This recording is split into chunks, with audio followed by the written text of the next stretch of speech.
to the No Practice Podcast, where we cover the only sport in the world where there is no practice. With your mini rod driving host, Adam Kester, Tyler Slaw, and Chase Richardson.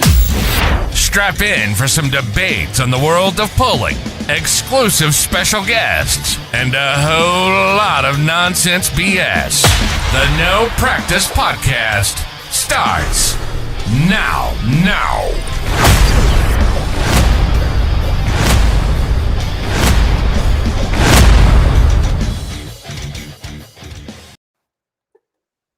Good evening, everybody. Today is Wednesday, November the 5th, and today is the 51st edition of the No Practice Podcast. I'm your host, Adam Kester, along with me, Chase Richardson and Tyler Slaw. And boys, we got a banger tonight. Going on. Looking forward to it. Can't wait. We've had a lot of professionals on here. None of them us. I guess the first time that some game they call football, we got a professional football player on. And just so we're 2 minutes, 30 seconds into this show. Adam is a die-hard Indianapolis Colts fan that had the idea to bring an Indianapolis Colts player on. You know what? He had to be a truck puller as well. So, big show ahead. I'm pretty stoked about it. And it's not a coincidence that Adam's got his jersey on. Is that jersey, Adam? Show it to the fans. Show them what you're wearing. What we got here? We got a little Michael Pittman. Is that Indiana Knights? What's up? Okay. I remember I went to the Colts Steelers game a couple years ago, and you know you're going through the official store down there. You know it's pretty. Well, for anybody who doesn't know, Lucas Oil Stadium is pretty sweet to go to for like a PRI and stuff, but it's really cool to go to for like the any Colts games. So I remember going there. It was kind of funny. You go down and you go to the official store and you're looking around and they go, man, this is a lot of money for a jersey. I'd like to buy one. Knowing my luck, I want to buy one of these jerseys. You guys can get traded or get cut or whatever. So I'm like going down through there and, you know, they didn't have any McAfee jerseys or anything like that because he's already been out for a couple years and, what to do. So I picked Michael Pittman. He's a tough dude. And I just remember he got folded in half in that game and got taken out. Tough dude. Was in some of our friends got the tickets for us and they put us right in Steelers Nation. And let me tell you, me and a guy almost got into it because he was whipping his towel and hit me in the face with it. And, I was like, hey, calm down, buddy. We're 3 minutes into the first quarter here. You can calm down. And after the Colts started pummeling them in the second half, he kind of piped down a little bit, and I turned around to say something to him. Dude had a busted blood vessel in his eye because he was yelling defense in my ear the whole time. Like, I tried to say something to him, and he got all pissed off at me. And I was like, all right, whatever. So you got to love the Steelers games. A little unfortunate last week they got beat, but, team's rolling this year. I have to say it's been a difficult couple years, but it looks like the team's doing pretty good this year. So if the Colts were not tied for the best record in the NFL or wherever they are, you wouldn't want to have Dalton Tucker on this show, Adam? No, I'm not. I would love to have the guy on regardless. I don't know if he'd want to be on here. But. So I don't know if you saw the last comment. Had a shout there that they're going to get you a number 68 jersey. So the agenda tonight for Adam, you're going to get a new number 68 jersey while me and Tyler work on VIP sweet tickets for a Colts game where Pat McAfee is there in the end zone, right? Yeah, I tell you what, I should probably send the pictures in. We'll get them in sometimes with me and my buddies going there. We planned a trip a couple years ago. It was the last game of the season when they played the Texans, and Gardner Minshew was the quarterback, and we set like 4 or 6 rows off the field in the end zone by McAfee's suite, and we're all yelling at him and stuff, and he's yelling or waving back and whatnot. Really cool experience. The game didn't end very good. Like a little flat pass out to the flat receiver dropped it and kind of ended the game. It's amazing how the building could be so hype and it was so loud in there, and then it just goes to nothing. So the season was over. Big fan. Tyler, I think you've gone to a few Detroit Lions games there. I think you're a fan of the Lions. Yeah, Chase, do you yeah. have a fan, or you have a team that you root for in the NFL? The Colts now. Oh yeah, And for those should be. for those that haven't followed along or just might be tuning in, there is a super stock diesel 4x4 four-wheel drive competitor that is an NFL player. He is our guest tonight, Dalton Tucker. We've been talking about him, but yeah, of course, my favorite team now is the Colts, I guess, right? Yeah, I mean, right. I might have to get a jersey as well. And this guy he just looks like a diesel four-wheel drive truck puller too. I mean, when you think of what a diesel four-wheel drive truck puller should look like, you think of a big, manly man ready to rip someone's head off and kick their ass. That's what this guy kind of looks like to me. So we're looking forward to that for sure. We're going to get to that a little bit later in the show, as per usual. Chase, I believe you went to a NHRA race in the last 2 weeks. How did that go for you? Yeah, I was in Vegas last weekend. Went to an NHRA race on Saturday. Also attended an Eagles concert for the second time. It was pretty awesome in the Sphere. Highly recommend anyone to do that. If I don't care what age you are, the Sphere is pretty amazing. So pretty fun day. And there's I probably should have documented this better by taking pictures and that, but there's always a big population of, I think, pullers that go to Vegas for a drag race. Adam, I know you've been a few times. The SEMA trade show starts this week. Adam, I know you all been there before, but I think in all we counted like 16. There's maybe 16 of us that are pullers or on teams of pullers that all sit together for an Eagles concert. We actually got the seats all in one whole row. So security only had to come over there one time while the show was going on to yell at a couple of girls for standing up and singing while everyone else is sitting down. But you don't expect that out of a bunch of pullers. But that's that was my weekend. And yesterday was a very eventful day for where I'm from in my backyard. First, there was three big things that happened. First thing was my sister's birthday. Happy birthday, my sister, who got to get a root canal for her birthday. That was cool to shout out. Yeah, great shout out. Yeah, but I love her still. She's still my sister. And then it was election day in Kentucky, and this is the Secretary of State in Kentucky. I went to vote, but apparently we're getting calls about polls being closed in Kentucky. People in Kentucky didn't know there was no voting yesterday. So Kentucky was did not have election day yesterday, but people are still showing up. I felt very honored to share that little bit of information there from the Secretary of State from Kentucky. Not so good news. And then, on an unfortunate side of things, the world news event of the UPS cargo plane crashing in Louisville, Kentucky, that hit pretty hard at home. It's natural disaster tragedy. Stooges Bar, who we've talked about a number of times on this show, was actually literally feet from, I guess, where this happened. I think there's a lot of pullers we've been there. We've called them before on this show, I believe. That's right, we did. We have, but horrible situation. Thoughts and prayers to all those affected in any capacity. It's this is not a joking matter, of course, but that's not many times in life that world news hits within 30 minutes of your house. So I guess that's what's happening with me lately. How about you guys? Adam, Halloween, I know it was you had your son's birthday is always on Halloween. I remember that, right? Or around there? It's really close. Yeah, it's the 26th. Yep. So what did you guys have planned? Well, we actually for the son's birthday, which is a Sunday. Not last week before last. We actually had some people over, watched the Colts game, grilled out. I made some food on the Blackstone. Made some smash burgers and stuff. I usually like to treat people would come over. I like to cook stuff on the Blackstone or on the Traeger. And then Chase has been in my garage. You kind of see I got a huge projector, and it's a pretty small area, but we like to watch football games and stuff in there. And so we did that. And then this past weekend, on Halloween weekend, we went camping down at Harmony State Park in New Harmony, Indiana, which is a beautiful campground, and it was full. And seemed like everybody from our area here went down there and hung out for a few days. We actually had spots the whole week down there, but I didn't go down until Thursday night, and came back to work Friday. Had to get some stuff done, but the weather was kind of cold and rainy most of the week. Sunday ended up being really pretty. We had plans to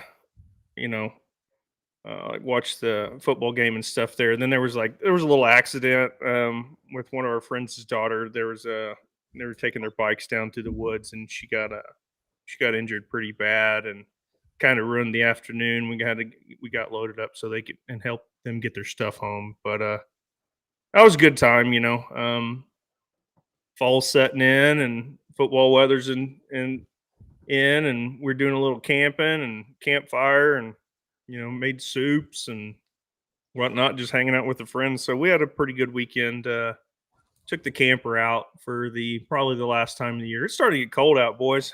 It is. Well, up here in Michigan, yeah. I mean, we're already dipping into the 30s occasionally, and yeah, that time of year, I'm buying winter tires for my old truck and getting her all ready for winter. Redoing some wiring. I found a cheap set of headers on Facebook Marketplace, so I built some exhaust this past weekend for How about it. the RV? How's the RV coming along? I haven't really done a whole lot to the motorhome. I got to get the daily driver figured out for the wintertime first, but it's gaining. Typical you. Marketplace. I think of your motorhome from now on. Yeah. Marketplace is extremely dangerous for me. That's you can buy so much crap you don't need, but at the same time, I love it. So typical, you put headers on something, and then you got to rewire everything because there's wires up against the headers. And this is still the old truck I bought from mini rod puller Dusty Price, and she needed quite a bit of rewiring to be done because over the years since 1979, there's a couple of stray hot wires that go to absolutely nothing, with bare ends that have been arcing on the transmission case and things like that. And so, yeah, we're really tidying things up. We're getting things ready to roll and, getting all ready for winter. I believe we had some fan texts to the show. We've got our fan hotline, as we refer to it as. If there's a subject you guys want us to cover, you can text in, you can call in, leave us a message. Doesn't have to be during the show, can be after the show, can be 2 weeks from now, and we will get to those questions and answer them. And that is what we are going to do. One thing to add to that, we were getting a lot of great messages. If you're I'm sorry. It's hard for us to go through them all, but we love the engagement. I feel like we need to make sure we always thank our fans, Tyler. But it's been a while since you had your board out. Welcome back to the big show. But fans, thanks for sending them in. Keep sending them in. We'll get you on there with all this. So you really love doing that too much. All right, fan hotline number 1. We need 3 Chevys with 871s in the light mod class. Gentlemen, thoughts? Adam, you start. Can you make weight? I guess you can. Well, you definitely can because Adam Bauer made weight with 3 Hemis, and Chevys are lighter. So check one. Yes, you can make weight. So I think it's good to clarify right now the way the rules are written. It's just 2 with 1471s. Is that it? That is correct. That's correct. Yeah, I don't know. Whatever, whatever. 3 hot take. Yeah, whatever. way to really air out some dirty laundry. Well, I guess text in with your questions. Yeah, whatever. All right. Well, my thoughts on that are: I feel like that will be really good for a low barrier of entry for somebody with 3 decent running Chevys.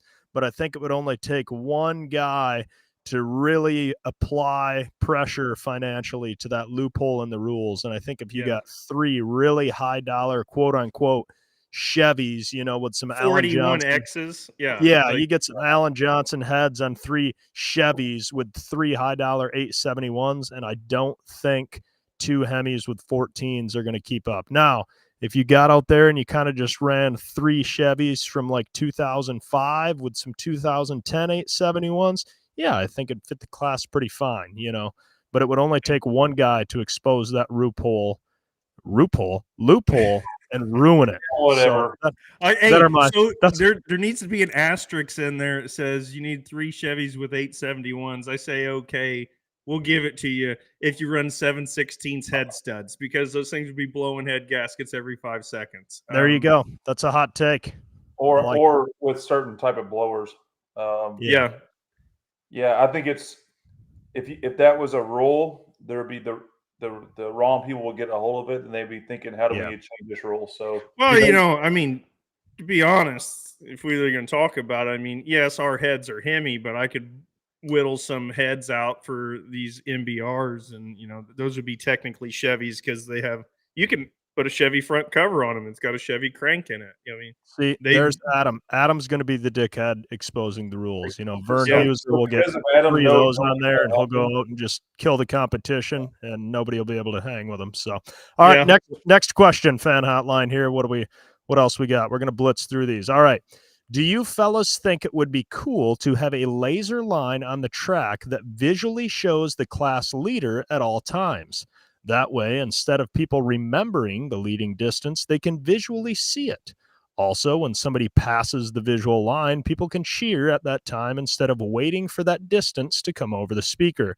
The leader flag is fine, but depending on seating, most people can't tell if someone gets beat if the distances are somewhat close. Just a thought. Chase, what do you think? 2 parts to that. First, when you're originally reading this, or we looked at before the show, I was thinking it was from watching it like on a streaming standpoint, but I guess when they say the fan cheering, they kind of eliminate that. So I'm assuming this is like in venue, some type of laser. So I think both. I think it's a both. Yeah. It is. So I'll answer both of them. So yes, I do think it would be cool, but yes, I also think it adds a little bit of suspense. When I say suspense, like, there's in NFL, this is NFL show, right? Whenever you're watching and it's close to the first down, but you don't know if it's first down, they have to bring the chains out. It's very suspenseful, right? No more. Now we have virtual measurement where it's cameras, really? Which is a joke, but they don't whatever. Bring the chains on the field no more? Nope. They don't do that anymore. Oh, we need to cancel this podcast. I didn't know that.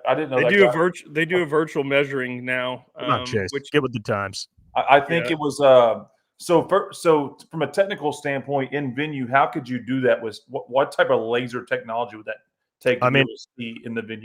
Honestly, some sort of high-powered transit level that spins similar to what you use to frame a house, but just a little bit brighter would probably do it. But from the fans in the stands, I mean, I don't know. I think it would. I kind of like the idea. I'm going to be real honest. The idea. Well, if you think back in the day for live shows, they used to chalk a line down at the end of the track, and you kind of knew then. The problem with that is, you got the scrapers going back and forth. They'd have to chalk the line over, and then eventually the line becomes so blurred that maybe you won't be able to tell. But I do agree 100%. If you're watching on a stream or something, it'd be great to have the some sort of first down marker or whatever, like they have in the NFL. I think it's a really, really cool thing. Even there's been a couple times where that leader flag is being positioned and you may go by it and you think, man, I just made a really good run. I took the lead, and then the distance comes up and it's not quite right. So those kind of vary a little bit. Yeah, I think it would be good just for some people. Everybody's so used to seeing NFL type things where it's right there and you can pretty much make that judgment right away. That's a first down. The idea of having technically it's a technical thing, but like having it where there's some powerful laser that people can see, I think that's pretty cool. Yeah, if you do it. I would say I think it would be. I love the idea, but I think it would be hard to implement because a lot of people kind of forget in the sport of truck and tractor pulling that a margin of inches isn't that uncommon. And when your sled backs up basically to the cone where we spotted at the starting line, they re-zero that laser every time, in theory. So everybody is supposed to get from a re-zeroed distance. So sometimes somebody may pull that much further behind the person that previously ran, but if that sled was backed up another couple inches, it's actually going to be a further distance, justifiably so, because that's where the clutch was engaged to bring the box up on the sled. So I feel like it would be a good visual indicator for when you get a large margin of victory, but maybe not for those tight margins of victory. Actually, this is just another one to add to this. What do you think? There's diehard fans. Like we're diehards, we're competitors, but I would say that there's a good amount of people that, oh my God, Greg Randall's there. Oh my gosh. Who let that comment up there? Yeah, Greg Randall checking in saying the starting line can vary by 2 feet. If the leader started 2 feet further back, the guy who took by a foot was actually shorter. Well, we don't. So back to what I was saying, that pretty well comments that.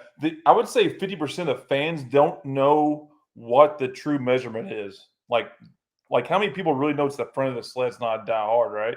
So why not? We have our existing laser that we don't know how we're going to do it, but there's existing leader laser. And then out the sides of the sled, we have lasers that are different color, and you can see if it goes by or not, right? Yeah. I guess the age-old question is like, in the time that we're living in, is a GPS, type of positioning. A lot of farmers use that. It's very accurate. If there's like a double standard there, like a double check, as you will. I think a few organizations do use GPS and some use lasers. So I like Robbie's comment that you could sound a siren when we used to have back in the day. They had the NTPA trailer. It had the sirens and all the stuff on it. Remember that? Yeah, that would be cool for sure. All right. So people, for those that are just tuning in, when people watch this, things happen. So maybe somebody somewhere is thinking, let's figure out a way to get sirens and lasers involved. So there we go. Whoever that was, love the idea. Next one, Tyler. Yes, next question. What else we got here?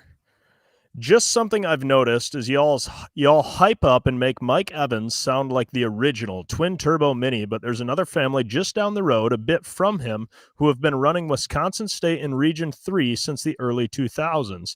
Jeff and Jim Gerke from Jefferson, Wisconsin, with the rare breed. Yes, we're no strangers to the rare breed mini rod. We've all pulled with them several times. I suppose that's probably on me hyping up Mike Evans just because he ran the full PPL points series with me. And so when I think twin turbo mini rod, my mind goes towards him and, all the trials and tribulations he's gone through with that thing. But he's certainly not the first one to do it. And I wonder if both of those guys being from Wisconsin, if they kind of bounce ideas back and forth off of each other, trying to figure out that turbocharged mechanical fuel system in the mini rod class. Yeah, well, there's certainly no knock on any competitor that goes and competes. I like to think we don't knock anybody that does anything. So yeah, but I would say what separates them, probably in our minds and a lot of fans' minds, that Mike Evans rolls his shit over. I don't mean that bad, but like he rolls it over and he gets back in, straps up, and goes again. Yeah, so I guess that doesn't make him any more respectable, but like, I respect that a lot more. Props to the Gerkes. Maybe they've just got it a little bit more settled down, so we don't notice them rolling it over quite as often. Yeah. But definitely props to both of those guys for trying to do something different because like Kyle Petty said 2 weeks ago on this show, any ding dong can just write a check and go buy a chassis, but those guys are trying to do something different. So props to them for sure. I'll tell you right now, there's no way I would do what Mike Evans does. Like, hop back in that thing and try again. Gerke's, I would probably keep running, but like that dude rolls over and gets back in and rides. Like, yeah, I'm a big fan. Yeah. All right, next fan interaction question. What do we got here? We're rapid firing these. Hey guys, love the podcast. It's awesome that they're going to bring Grand National back to Florida, but it will be really interesting to see how the classes handle the tracks there. After pulling in Zellwood a couple of years ago with just a Pro Farm tractor, it was a tricky and sandy track. How much experience do y'all have pulling on sandy tracks, and how much will that affect your setup on the minis? Adam, what do you think? Well, just for anybody that knows, sand, if it's wet, is phenomenal for a mini rod. I think I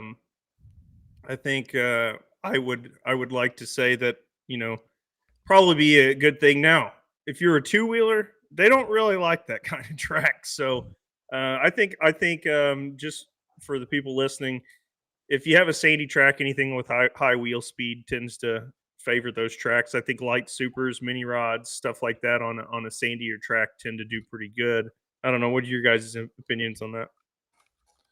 I would agree very much with a mini rod. Two-wheel drive does not like sandy tracks. I'm repeating what you said, but you get enough water on a sandy track with mini rod, you'll see some of the best tracks in the country. Adam, you've done this a lot longer and have a better memory than me. What's a really good sandy track right now with water that a fan probably doesn't know is a sandy track that we pull on? For the one that jumps out to me, Henry, Illinois is a little sandy, isn't it? Yeah, something like that. I would throw a Hudsonville, Michigan in that if that track's wet. And back when I used to pull there, it used to be pretty good. Trying to think here, man, I have to think about that a little bit.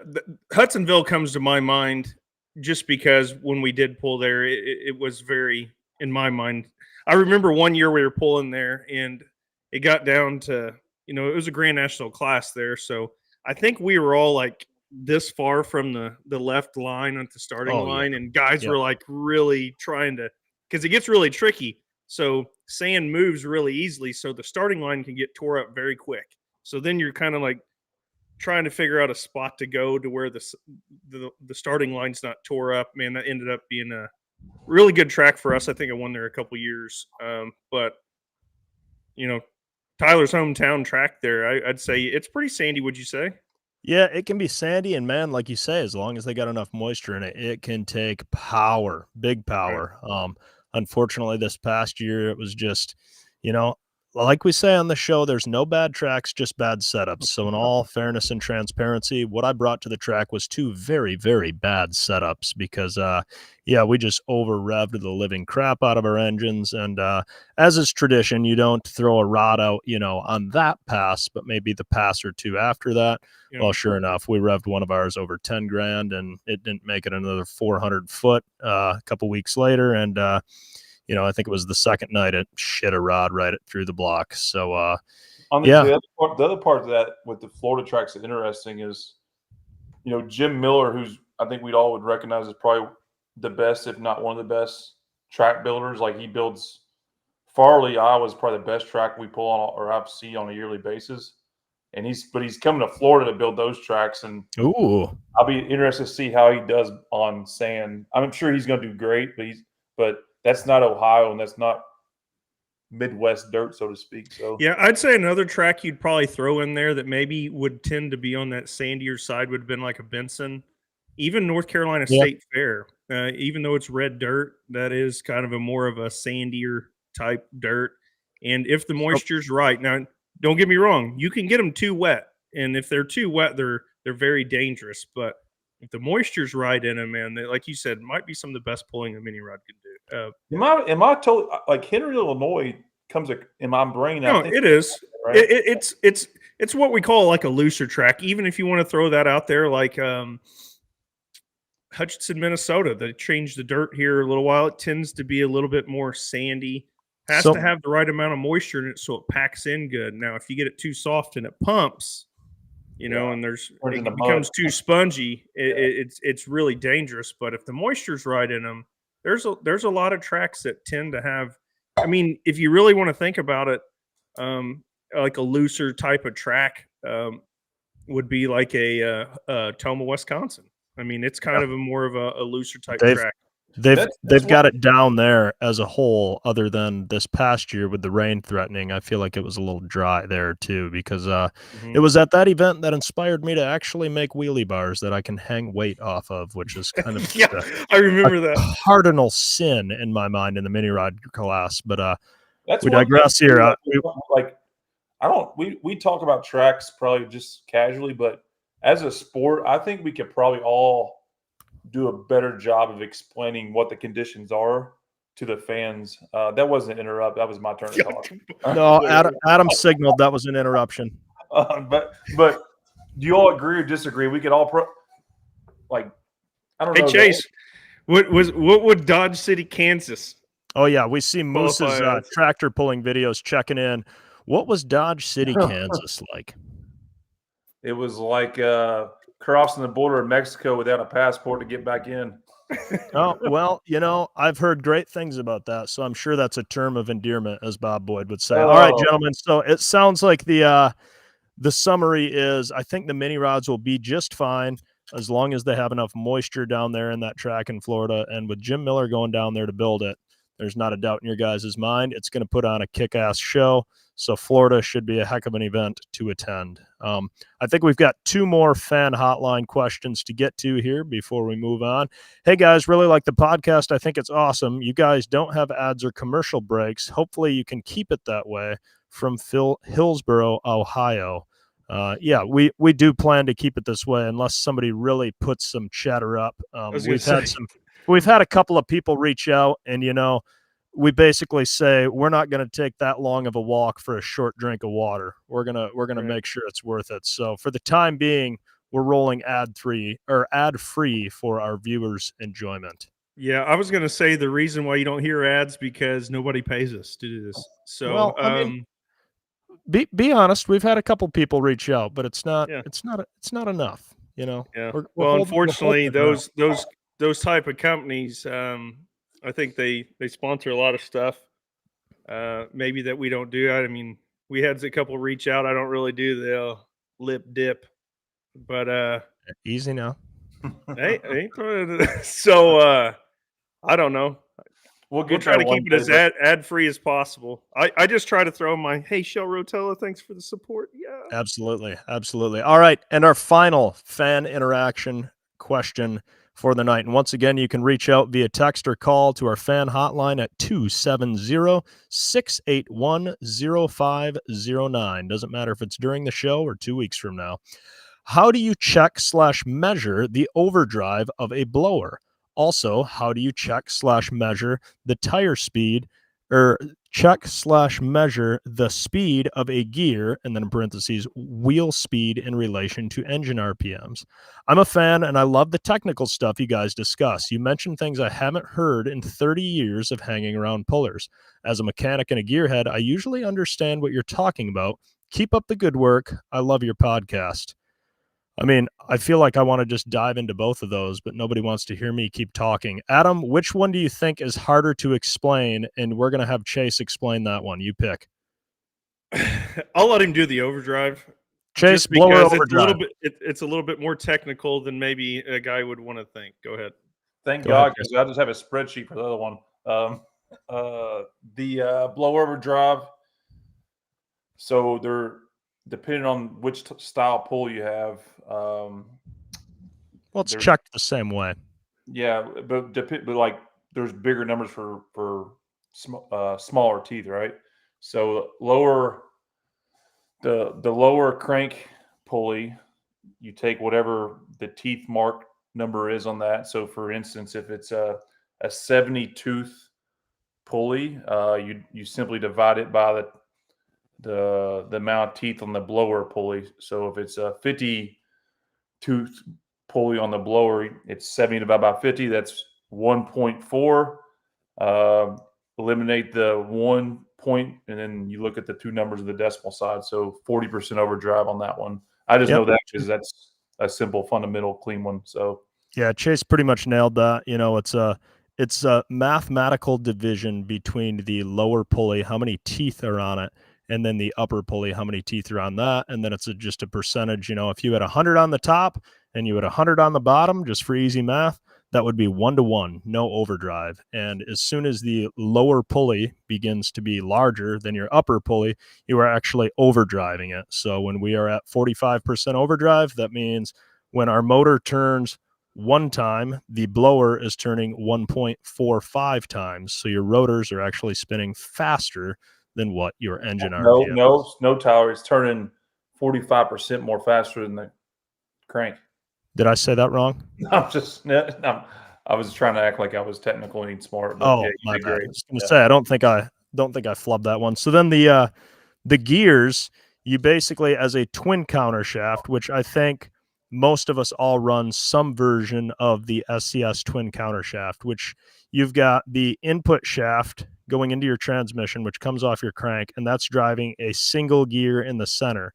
That single gear in the center is then driving 2 gears, which those 2 gears are on a shaft that drive 2 more gears, which drive a center shaft on the output shaft of your transmission. So kind of really similar to the blower overdrive, as it's just a mathematical equation of dividing, what you need in your transmission and then also applying your rear axle ratio to get your final drive that you want. So a lot of the mini rod guys used to run a 106 rear axle, which had like either a 620 or a 680 ring and pinion, and a lot of people wanting to be roughly, give or take, in the 10-to-1 overall final ratio.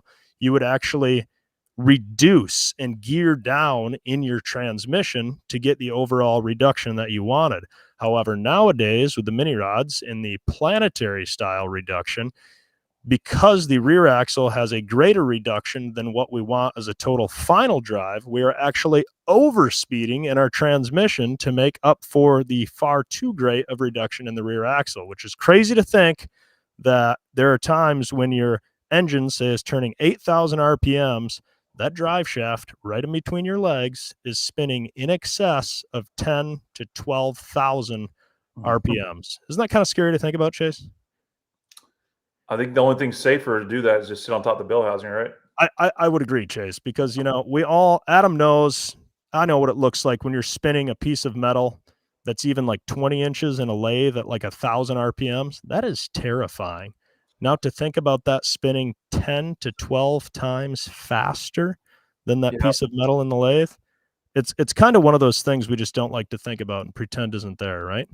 Yeah. Right. I think what they were truly asking is how you calculate the wheel speed off of that. So I have it. While you guys were talking, I should have went over. There's an actual formulation to figure out the wheel speed from a gear ratio and engine RPM. It involves wheel circumference, obviously gear ratio, engine speed. It also has to do with inches per mile, feet per mile, all that stuff to get the right numbers. It's about a 8 or 9 digit equation to figure out what the wheel speed is based on engine RPM, wheels or tire size, gear ratio to end up with your final wheel speed. And let me tell you, it's pretty interesting when you start calculating some of these numbers just off of what you roughly think you turn. It's quite interesting. A guy told me this a couple years ago, and I sat down and I did it for a while. And let's just say you can get to the same wheel speed many different ways. And it's some guys choose to go with the faster gear, some people choose to go to the slower gear. And it's pretty crazy how much small changes in gear ratio actually affect that tire speed. Oh, for sure. At least in the mini rod, when you're dealing with a ratio that's, let's say 11-to-1 or less. When you talk about gear ratios in the 20s-to-1, you have to make bigger jumps to make the wheel speed change. As when you get down to the mini rods, the smaller numbers, the percentage changes the wheel speed a lot too. So not to sound too technical, but you can figure it out. I mean, if you're going to reach out with a fan hotline question and say you like technical, we're going to struggle not getting technical for at least 5 minutes. But there's probably a lot of people that are getting pretty bored with this, and I know Chase is one of them. So, well, in the future, we'll bring. I do it off a spreadsheet because I'm not smart enough to know how it works. I just know how to punch a number in. So in the future, we'll do that. Yeah, you're freaking the sheets, aren't you? Yeah, I'm sure Chase formatted all of those cells in Excel himself. I did not to arrive where he no needed wonder, to. No wonder I suck. Probably as his mathematician, Mr. CJ Grazik, behind the scenes that did it. But gentlemen, without further ado, I think it is time to bring on our 2 guests of the evening. One of the fabricators and owners, I believe, at WP Development, Mr. Ethan Patterson. Yep. And his sidekick, Mr. Dalton Tucker, I believe, also is going to be joining us. Gentlemen, how are we doing this evening? Doing great. Can't complain. Doing good. Doing good. Gentlemen, where are you joining us from this evening? So I'm just at my house here in Indiana. Hell yeah. Love it. Ethan, how about yourself? By Purdue University in West Lafayette, Indiana. Okay. And I Right would on. imagine you're at WP Development right now, or do you have your I home am. decor themed with WP Development? Yep, I'm still in my work uniform. Okay. I like it. I love it. Well, gentlemen, it's a pleasure to have you on. We can't thank you enough. Tell us how you two got hooked up with one another and what it is you do and why you're joining us today. And also make sure we have some fans that tune in on the fly. Which one of y'all play in the NFL? Make sure you let them know. Yeah. I'm pretty sure they can figure that out really quick. Yeah. You go ahead, Ethan. All right. Well, our business here at WP Developments, we build transmissions for diesel pickups, whether it's like your farmer, or your construction worker, you're towing your camper down the highway. And Dalton reached out to us and said, "Hey man, I need a 68 RFE built for my pickup. Can you guys do it?" And we kind of treat him like any other customer, and he came up and seen our facility, and we just kicked it off from there. Honestly, had no clue he played for the NFL or anything. It was just a normal guy that walked in our shop, and had my little boy with me actually that day, and noticed he was a pretty big fella. I was like, man, I wonder what this guy does, but never did ask him. And by the end of the conversation, we kind of like got to that point. And I kind of had the second question him on. I was like the Colts, like the NFL Colts, and he's like, yeah. So it was really cool. Dalton, what can you add? I mean, he hit it on the head. I mean, I just hit him up. I was like, hey, I guess things struggling right now. Can you help me out? And things just hit off from there. I mean, he's basically treated me like family since day one. I mean, basically calling my brother now. So just been hitting it off, and now we're doing cool stuff like this, and lots more planned in the future as well. So excited to get everything going. So So I'm Dalton, glad- like any Cummins guy, you hopped up your engine, and then shortly after you toasted your transmission, which is how you and Ethan connected. But now it's turned into the images of the truck we just saw on the screen, which we'll get to this carnage pictures later. But so how did it develop from, hey, I need a transmission, to an intercooler that could fit several cases of beer? I mean, we were texting one night, and I actually bought a old 97 12 valve dually. I just said, I texted Ethan. I was like, we just made it into a pulling truck. And he was like, we can, but my original plan was like start small, work big. And he was like, Yeah. just go big to begin with. So that's what we did. And now we're here, just trying to make it better each and every time we go out. So I'm a little bit fascinated. You literally cold called Ethan, not knowing him from Adam, no pun intended, and said, "I want you to work my pulling truck." And then after you go through all this, oh, by the way, I played in the NFL. Is that what I'm hearing? No, so that happened whenever I needed a transmission. And then everything else just fell in line. So he was getting ready to put you in the back of the line to get something done, or you said, "I need a transmission. I play for the Colts, dude." No, honestly, I just went up. I mean, stuff like that. I try to just be me, and so people can see me and not like this title, like the NFL title. So I was just like, I'm just gonna go be me and see where it takes us. And then that just obviously everybody looks at me like, "What do you do?" So That's that came amazing. out. I would Well- imagine you carried your transmission in there with your bare hands, like it was, me carrying a muskmelon, all like what, 6'6", 350 pounds of you. Just, I would like this transmission rebuilt. Oh yeah, Hands it Yeah, to him as he drops it on the floor because he can't hold it, something like that. absolutely. I love it.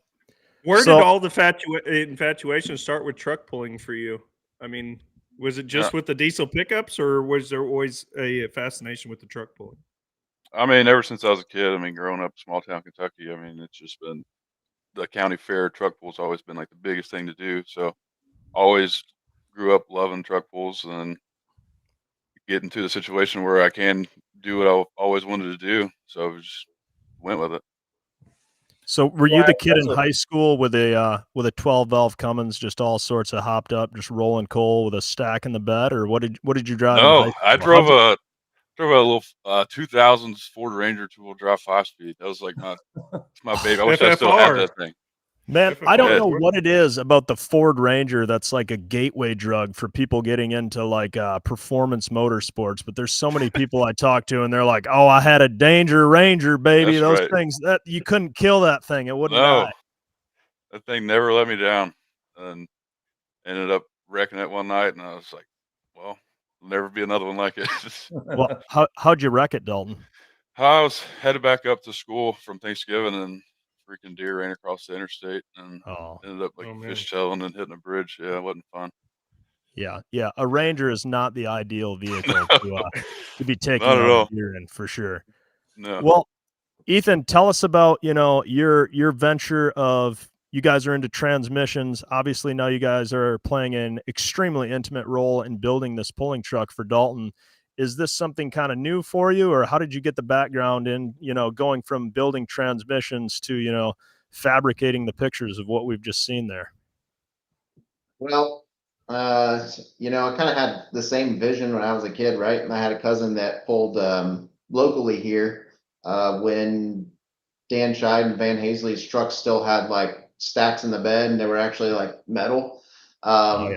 And as a kid, watching him do that, it really got me hooked. It was always my dream to have a pulling truck, and I actually did do that in the 2.6 class when they were starting to go to like a 2.6 clipped wheel era. This is like 15 years ago or so. I got kind of burnt out on all the rule changes a lot, and every week you need to buy a new turbo to keep up with the class. And so I actually went drag racing. Oh. My typical uniform is a race suit at doing 150 mile an hour at 2,500 horsepower and a full drive diesel drag truck.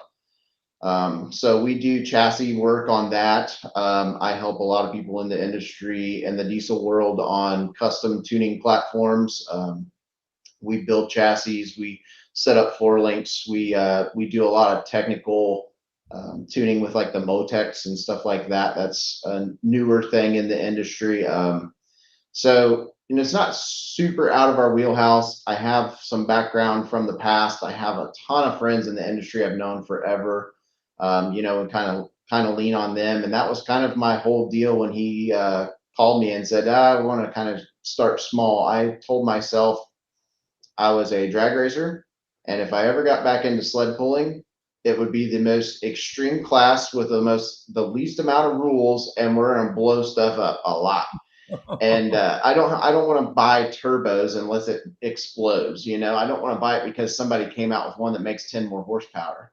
So I kind of explained to him like the things that I went through in the earlier days and what I fought the most. We couldn't even have open drive line back then. We were breaking Dana 60s and 80s because they wouldn't allow us to go, an open drive line, and it was just at the point where it was just too much for what we had to work with, and we were limited to what we could do, and it was just more work. So I went to something that was more open ruled. They pretty much say, hey, go as fast as you want, don't weigh over this or under this amount, and have fun, be safe. So that's kind of how we got into doing some of the pulling and going straight into the super stock class. I said, let's do like a run what you brung super stock.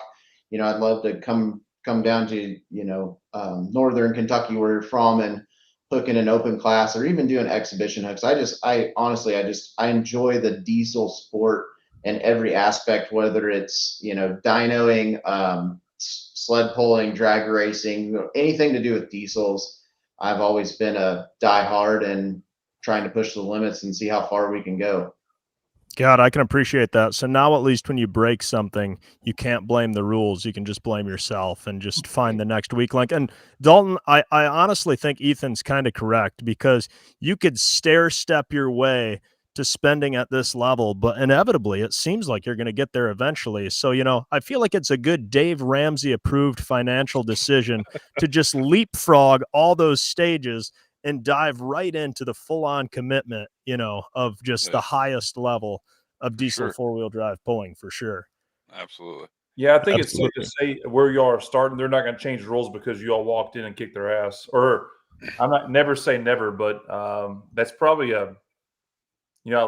thinking out loud, that's probably the best way to approach it with some, because it seems like the more grassroots you go, the more shit you got to deal with from a rule standpoint. But we deal with plenty of shit too. But it seems like that class has been pretty stable as far as it looks like the last few years. So that's really cool. So it's safe to say both of you all are passionate from different backgrounds. You kind of met in the middle, and now you have this project going on, which is really, really cool. So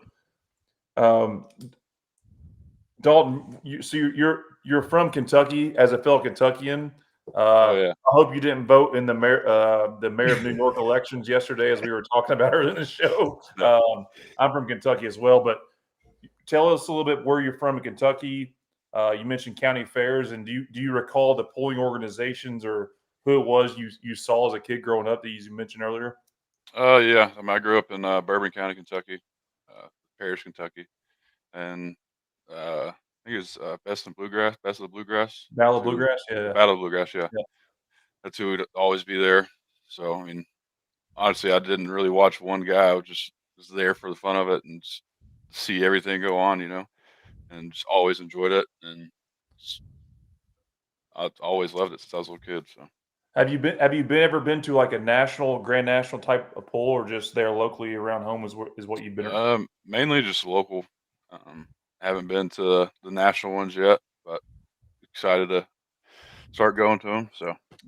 So Have maybe eventually down the road, hopes and dreams, you get this truck going good and everything. Like vision is maybe National Farm Machinery Show, get to pull at that event. Oh, for sure. I mean, that was like the first thing that me and Ethan said. Like we want to get into this thing. Did We wanna y'all do what we can. apply for it this year? We did. Me and Adam were talking. Super Bowl Sunday, I think, is on February 8th this year. The Farm Gonna Machinery be Show- there. the there. Farm Machinery Show starts on the 10th, so that would be an iconic story if you go from Super Bowl to Farm Machinery Show. Oh, for sure. Um, Absolutely. I mean, that's I the goal. believe that class pulls one day. Fans, please let us know. Saturday. Saturday, right? Saturday afternoon. Saturday Yeah, afternoon. one session, it looks like. We've tried. I'm not really sure their criteria to get in that pool, but hopefully they give you some consideration, and we can see you there in February this year. So pretty cool stuff. So beyond that, from a national level standpoint, if you don't get the National Farm Machinery Show, what is y'all's plans past that in terms of running the truck? You kind of said a little bit earlier. Do y'all plan to go to some of the more marquee events in the summertime and so forth, or have you even got that far? Good. Recently in my racing schedule, there wasn't a whole lot of time for sled pulling, right? So we have grown our team and we're kind of dividing for the 2026 season. We're going to send half of our crew out drag racing and doing some events. And then as long as Dalton's in his off season and stuff like that, we're going to go south or wherever and try to hit most of the major events that we can to do. My goal is to concentrate on sled pulling in 2026. Like I've been done the drag racing for so long, it's time for me to kind of slow down into something that's still got an adrenaline rush, but is a little safer, and come home to my kids and not be on fire at 150 miles an hour crossing the finish line or something. So we're kind of I'm dialing back from that kind of adrenaline rush and starting to veer into something that is a lot more safe.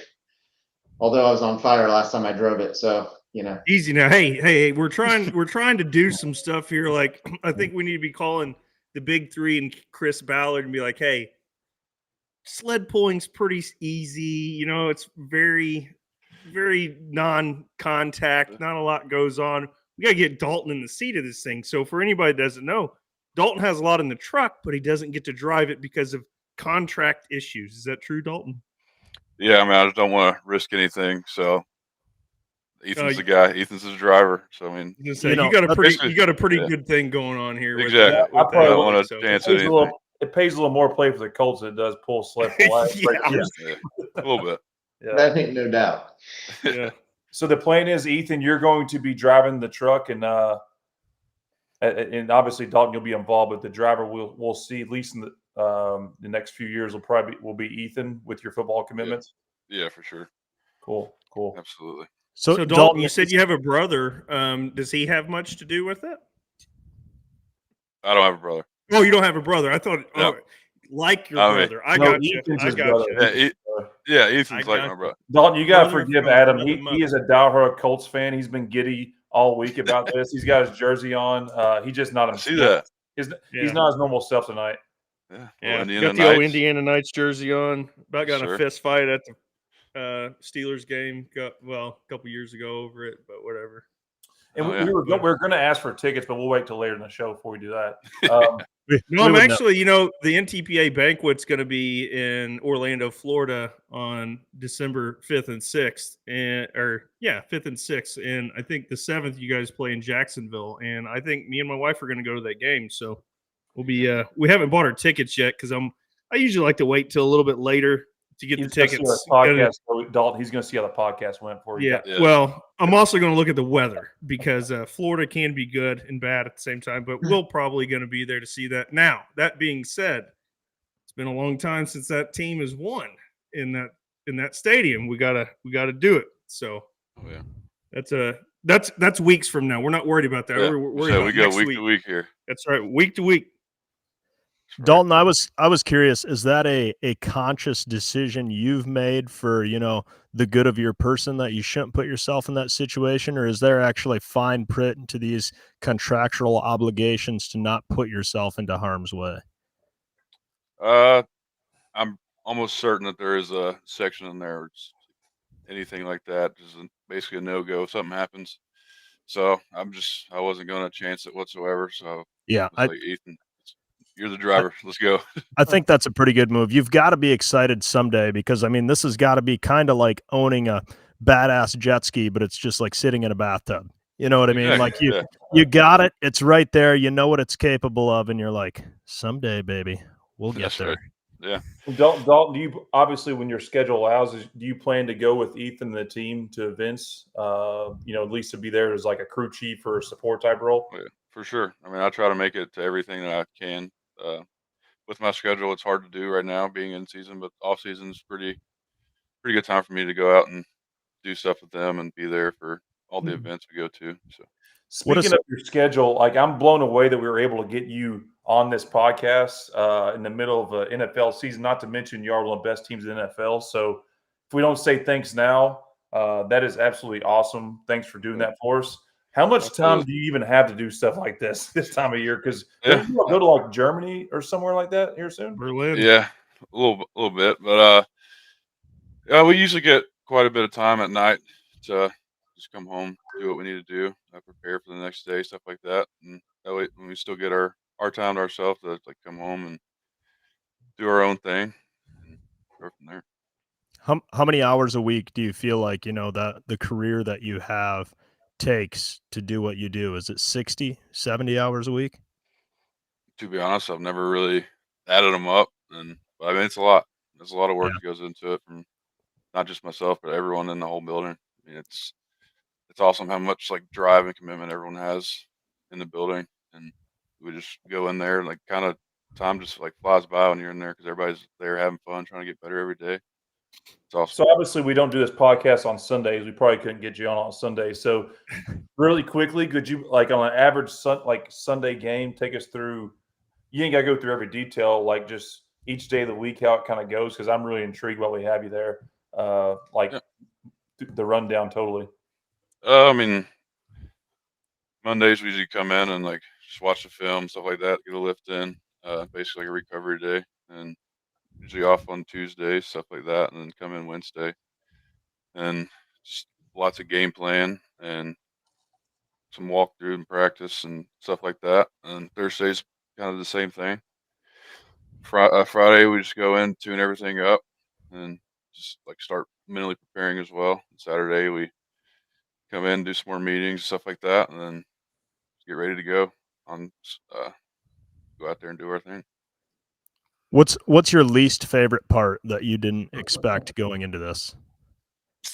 I mean, honestly, just being away from my wife and my child, that's tough, but Yeah. probably my least favorite part. But I mean, I know I'm doing great things for them. So, I mean, being apart, I can get over that for right now because I know what I'm doing right now is setting us up for the future. So, can't really complain too much. God, that's a damn good answer. So, both of you, you know, with what Dalton does for a living and also with what Ethan does for a living, you know, somebody probably looked at Dalton at one point and said, yeah, that's fine. You can enjoy that, but nobody's ever going to pay you to do that. And somebody probably looked at Ethan and said, you know, yeah, that's fine. You like turning a wrench and playing with engines, but you're probably not going to get paid to do that. What was the point for both of you where you were like, yeah, no, I think I'm going to do this and actually, you know, provide for my family, taking up a passion of what I do? I mean, growing up, that's always like playing football. That's always what every little kid wants, and just like be in the NFL, play for a team. But I mean, it's probably like my 4th year in college. I was just like, I started guessing myself. I was like, I don't know if am I going to be able to make it. And then one of my coaches pulled me aside and he's like, should definitely give it a run because I guess he was hearing some things through the grapevine. And then from that day on, I just put my head down and went to work, did everything I could to get where I am today, and it's all paid off so far. So just gotta keep going. What does that process look like, you know, for somebody that starts out in college to actually getting signed by a team? I mean, it takes a lot, and every play that you have in college is always on film, and they look at it every year you played. Then after the season, the college season, like you go into like your draft prep, like your training and stuff like that, get ready, and teams can reach out to you, like have Zoom meetings and stuff like that, and you just be yourself. And it's a grind, and like in that part because like you end the college season and you're training nonstop from the day that I took like I think it was like 2-3 weeks off, and then I trained up in this place in Pennsylvania for the draft prep stuff. So I was up there for 2.5 months, and then it went right into like the draft and stuff. And once you get picked up by a team, you're there until the end of that season. So I mean, it's like a year-long thing of nothing but work. So it's a grind for sure. A lot of work, a lot of dedication, but whenever you know that's what you want to do, you should go for it. Did So you ever you- have a moment where you like called up your middle school gym teacher and you said, just so you know, you're wrong. I am making a living playing football. Yeah, no, I never have, but I mean, I never really had anyone tell me that I couldn't. So, I mean, I just go with it, and just Awesome. try to be an example for all the younger kids, like especially from my hometown, stuff like that. Like, put your mind to stuff, you can definitely do it. That's awesome. Absolutely. Ethan, what about you? Same question. Like, at what moment did you think to yourself, like, holy shit, I'm going to provide for my family working on, you know, high horsepower engines that, you know, I love to mess with? I think it was, like obviously I'm really good at breaking stuff. Never could afford anybody to fix my own stuff, so I figured it out on my own, right? And my friends were kind of wrapped around, what I did, and then they'd break their stuff, so I'd fix it. And it's just a snowball effect. I've always had that drive and that passion to fix things that people don't think you can do, or if somebody tells you something can't be done, trying to prove that wrong in theory. And I just got so busy. I was happily ever after at a farm in a sprayer with my phone could be on do not disturb and not talk to a single person for 24 hours, right? And then you switch over to running a business with 18 employees and dealing with customers and having a motorsport division with drag racing and sled pulling and stuff like that. It got to be so much where I was working on the farm, from 9 a.m. till whenever we were done. And then I would, finish up in the shop, whatever I could that night and take 2 or 3 hour nap and wake up at 3 or 4 in the morning and go back at it in the shop and then go back to the farm. And had my kids, and it was time to pick one or the other, and it was like, I love farming, and if anything ever happened, I'd be back at farming. It's very peaceful, but it got to be so overwhelming on the diesel side. I had to make that choice for my family so I could be at home more. And so it was probably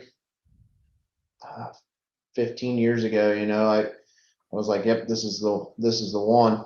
And we just went for it, like I took the big risk. You quit a job that pays your bills for sure every Friday, and made the leap into believing in myself and building a team, and training other people, and growing it to what we have today. And it's no different than the NFL. Every single one of these people that are behind me on my team are just as important as I am. There's a fellow that works here named Rick.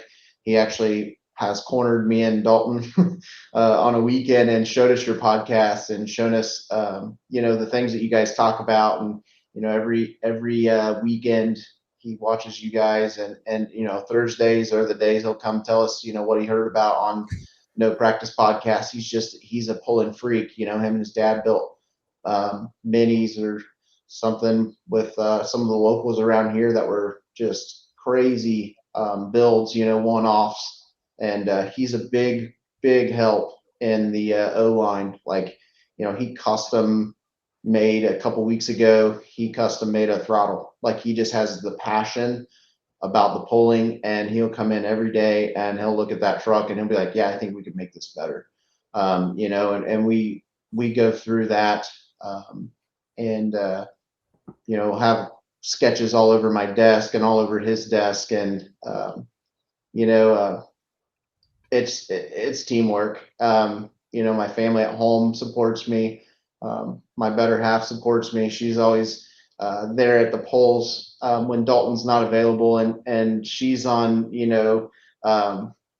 FaceTime with Dalton, waiting for me to, pull down the track, or, keeping them up to date while I'm like in the whole mood thing, and I'm trying to go through all the stuff that can happen. As a drag racer, we always pre-plan our flight, right? So like anytime I'm in a competition vehicle, I'm going through, whether it's 10 or 15 minutes before I'm up to bat, I'm going through like failure analysis. What am I going to do in this situation? And it's just, it's really cool. Being able to do it at this level, and having Dalton on our team and having our team help. And it's a blessing. Like, it's a dream come true. We all dreamed about this stuff, and it's a reality. We're living somebody's dream, and it's ours. Oh man, well spoken. I've got questions a mile long, Adam and Tyler, so I don't know who wants to go between both of them, but I'm going to give me a mark for this one. Ethan, you mentioned you pulled, and you mentioned you farm. How did you ever get into pulling? And you mentioned 2.6. Like, how did you get into it? Like, Dalton told us his story. What's your story? My cousin, his name's Rod Cordy. He was big into pulling, and he was an engineer at Purdue here. Cool part about his truck was it was always different. There was this was before like the rules were set in stone, right? So like, he was one of the people that created the rules, right? Like you could have one turbo, right? We got to limit how many turbos this guy has, right? So like, watching him as I was a young kid growing up and seeing the work they put in and seeing that black smoke rolling and chugging down the track, I don't know, it just like hit me. And so my first vehicle needed to be a diesel, and that's what it was. I bought a diesel, and I went for it. And then, as I got older, I found friends that were obviously in the same industry that I am, and we went head to head at trying to put together a 2.6 pulling truck with, this is from Patrick O'Brien, was at Hart's they're in Missouri. You know, we bought like a 13 mil P pump from him. So like I'm still in talks with Patrick. You know, this is a long time ago, but all those contacts, you know, they all stay relative, you know, to this day. And I reach out to all those guys and thank them for all the help they give me. And I still lean on those guys and ask them, hey, you know, I've been out of this situation for a long time. How, you know, how's it changed? How can we be better? What would you do in our situation? You know, what's the best bang for the buck? You know, going straight from say like a 13 mil Harts P pump to we wanted that billet Sigma. That's a whole different one, driving, and two, like tunability and how that all works is sometimes it's very confusing. Fair Valley is luckily enough, I went up to Hub City 3 weeks ago to a dirt drag up there, and I spent the day with Dennis there at Fair Valley, and he kind of went over the mechanics of the Sigma pump and showed me how things work, because I'm more hands-on than I am like listening to somebody tell me how it works. So got to know a lot about, you know, the timing injection event of how long it takes, you know, cylinder one to inject that much fuel at that many cc's of fuel. And, you know, I'm really technical in the drag racing side with all of the Motec stuff. And the sled pulling mechanical stuff really lacks some of that stuff that I'm trying to understand, so I know what timing to set O-line at, you know, at the fuel quantity we have going in. So long story short, I mean, I started out watching my cousin. I got very invested into it.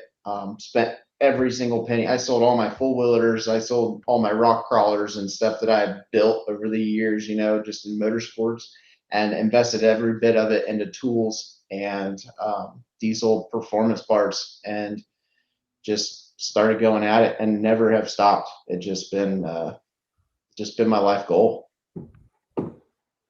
Amazing.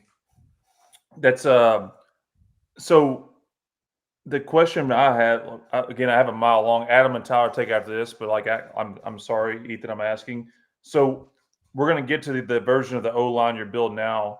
Like, do you have friends that are running diesel super stock 4-wheel drives right now, or are you kind of rolling there saying, I got Dalton Tucker, we're O-line, we're coming after your asses? Diesel motorsports in a whole, right? You look at Dan Scheid, you know, he's at the drag strip with us as Kent Crowder and Brad Ingram and Brady are at the pole strip, right? We're all family. Aiden that just commented, I have been I talked that kid's ear off. You know, he needs a 68 RFE from us, so I kind of hold that captive, and we talk super stocks every day. Ended up, we did buy a Chaos Fab block we're waiting on right now for O-line. But you know, diesel industry in a whole, I think we all talk, you know, we're all together. As I have made new friends becoming into super stock, Justin Gerhardt for one, I went to Scheids, and that was like our first event with the Sigma pump. I have driven a lot of crazy stuff in my life. Like, I've driven some things that were very, very hard to drive, like locomotives. You know, like this Sigma pump really put a strain on me. It's a very touchy system. I didn't understand it fully. And so I had going to Scheids, I had zero idea if I could get that thing to even come off the line. I had not been successful prior to going to Scheids, put it that way. So I went up and talked to Justin and kind of introduced myself and said, hey man, I am a dummy at this. Tell me your driving procedures, you know, and it was great. You know, he opened up, he's like, yeah, man, like you see 5,000 RPM on your tack. He's like, the motor's going to sound like it's coming through the firewall, and it won't. But wait 3 seconds after you hear the turbos that you think are lit, wait 3 more seconds, and then start loading it and going. And I was like, deal. You know, I haven't left that hard yet. I haven't tried that. I'm in. And so, I mean, everybody in the pulling world so far has been amazing. You know, coming as an outcast per se, you know, just kind of coming in. They probably, a lot of them didn't know that I came from a pulling background, and I'm a diesel enthusiast, and we make horsepower in different. I know who you are now. Yeah, different ways, you know, like I think Van calls us nitrous junkies or something, in our other performance end of things. But we blow a lot of stuff up. The racing industry. I was just talking with some others here this evening in my office about how far diesel drag racing has come in 10 years. I mean, you want to talk about an evolution of technology and diesel motorsports. All of these drag racers are pushing the limits every day. And I really think I can take some of that stuff that we have in technology and incorporate it into, growing the polling world. You guys have probably seen it with some of the lower classes. These guys are doing Motec systems, and common rails getting more popular. And I really hope to see that grow as a diesel industry enthusiast and as a whole, because that technology is very, very cool stuff. And that is the way of the future.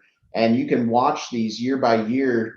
You start seeing the ones that are constantly winning, 2.6 class is a common rail. It's wire fired. You're starting to see the 3.0 class being a mix of winners being wire fire mechanical. And then you're starting to see like people poking at this 3.6 class doing some, common rail stuff. And I really think that's that kind of technology. And we talked about going full electronic on O-line. Actually, we were going to do a Motec system with CP3s and big injectors, like things that I obviously know front to back. But to be honest, when we went to the Ultimate Call-Out Challenge and had it at the booth, and when we'd fired up and it was sitting there loping and smoking, and the crowd drawl that it had, we couldn't get away from the mechanical injection quite yet. I would say if we did a 2.0 version, it would definitely be, we would have a mechanical and we would have an electronical version. And I do believe probably in the future, you'll probably see 2 trucks stacked in that trailer. We're pretty diehard enthusiasts here. I love it. So you're thinking one electronic, one mechanical. And I agree. When there's something about something high performance, when it just runs like shit when it idles. Like I've got an old car that I drive every day, with a built small block Chevy in it. And when that thing is just, and it's just, people are just like, oh yeah. And I don't know where that came from, where, I guess, big cam thing will hardly idle. We all know what you're talking about when you hear those diesels fire up at the tractor pulls. And I mean, that thing's just rub. Yeah. Every time you'd swear to yourself, you're like, oh, it died. Nope, it's still running. Oh, it died. Nope, it's still running. Exactly. Yeah, it's a unique sound, and it definitely it makes me happy. I could have the worst day ever and go fire that thing up and I'd be smiling ear to ear, Oh that yeah. amount of horsepower at your fingertips is absolutely amazing. That was one of my big worries coming into the pulling side was, the adrenaline rush that we get in drag racing, leaving, off a trans brake and hitting all the nitrous that we can out of the hole. Excuse me, that G-force is addicting. That's horsepower you feel in your backbone. Your back actually hurts, the next day from the G-force shoving it into the seat. My worry was, I wasn't going to get enough adrenaline rush and it would be boring for me. But let me tell you, when I felt them triple turbos come on at 100 foot with that Sigma pump feeding into that thing, it was I put it up there with the Top Fuel dragster. You feel that horsepower in your chest, like in that driver's seat. It is a whole different feeling, and it did give me every bit of adrenaline rush that I was hoping it would. That instant power was absolutely insane. Shout out to Justin Gerhardt for saying the motor's coming through the firewall, but just hang in there, buddy. Last question I got for a minute. So you're saying pulling is tougher than drag racing, Ethan? Because we've had a lot of crossover. That's a big talking point. Careful how you answer this now. It's a yes or no. Yes or no. Pulling tougher than drag racing. Pulling is what? It's tougher than drag racing to be good at. Oh man. Dalton, did I say yes or no, right? Is it a yes or no question? Yeah, yes or no. I don't know. Right now, I would say pulling is harder than drag racing for me. Okay, next question. Dalton, before you weren't allowed to, sit in this. Well, I shouldn't say not allowed. Before you were smart enough to sit in the seat, did you ever pull anything? Did you ever drag race anything like this truck that torched the trans in that you had to reach out to Ethan for? Was that just a hopped up strip truck, or where were you getting your adrenaline rush before it came to stepping out onto the NFL field? I mean, always like going fast. I mean, that's always fun. But I don't know. I mean, growing up, my dad's always been in like cars and stuff like that, and I mean, it really just set me off like down that lane of just the adrenaline of going fast and like hearing all the cool sounds from everything, and just going to see vehicles do really cool shit, and it's just I fun. love it. What was the old car when you were younger that you rode in that you can recall as a kid where you were like, I want to have something like this when I was older? What was it? Yeah. Do you remember? My dad had a like at the time it was like a built Cutlass, and Ooh. Oh yeah. I just remember that. I remember that like riding in the thing one time, and actually I remember riding it one time, and then something caught like on fire underneath the hood, and then my dad, the only thing he grabbed was a Mountain Dew to put it out. I was like, this is awesome. I was like maybe 5, and I remember that to this day, like exactly. Yes. Memories like that. My dad used to have an old Cutlass, and he claims that he outran the police with it way back when. And before you had to outrun a radio, he says, and I forget what he claims that speedometer went to, and it just buried and wrapped around. And Fish he was story. on the freeway, and he Yeah. was Yeah, he the was long Volkswagen. gone. Some say close to the speed of sound. I don't know. He was hauling ass, that old Cutlass, he says. So Yeah. always love hearing when kids have that moment where they're like, oh yes, this is going to be for me. Also, to put out a fire under the hood with a Mountain Dew, I mean, that's impressive. Yeah, exactly. Your dad's from Kentucky too, right? Yeah. That's a Grew up in Kentucky Indiana for a thing, little bit, Tyler. then moved to Kentucky. Yeah, that's a Kentuckian thing. Mountain Dew does everything. That's right. Okay, Dalton. So I have to ask this question: which player on the team maybe shows the most interest in truck pulling? Danny Penner, for sure. Hell yeah!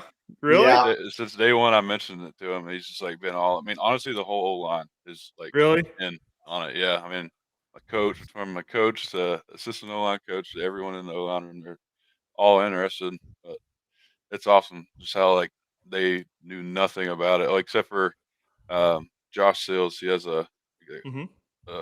street truck, street stock truck, but everyone else had no idea what it was, and I tried to I've had to explain it at least 15 to 20 times. But we had them out at UCC, and they were like, "This is actually pretty badass." I was like, "Exactly, yeah." Oh yeah. So UCC Ultimate Call Out Challenge, is that what you're referring to? Yeah, it's at Indianapolis drag.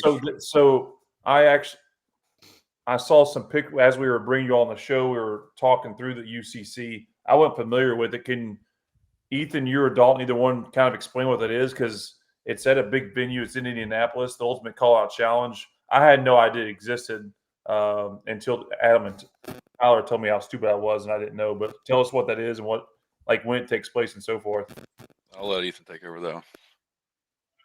Ultimate Call Out Challenge started in 2016. It was actually in Salt Lake City, Utah, its first year.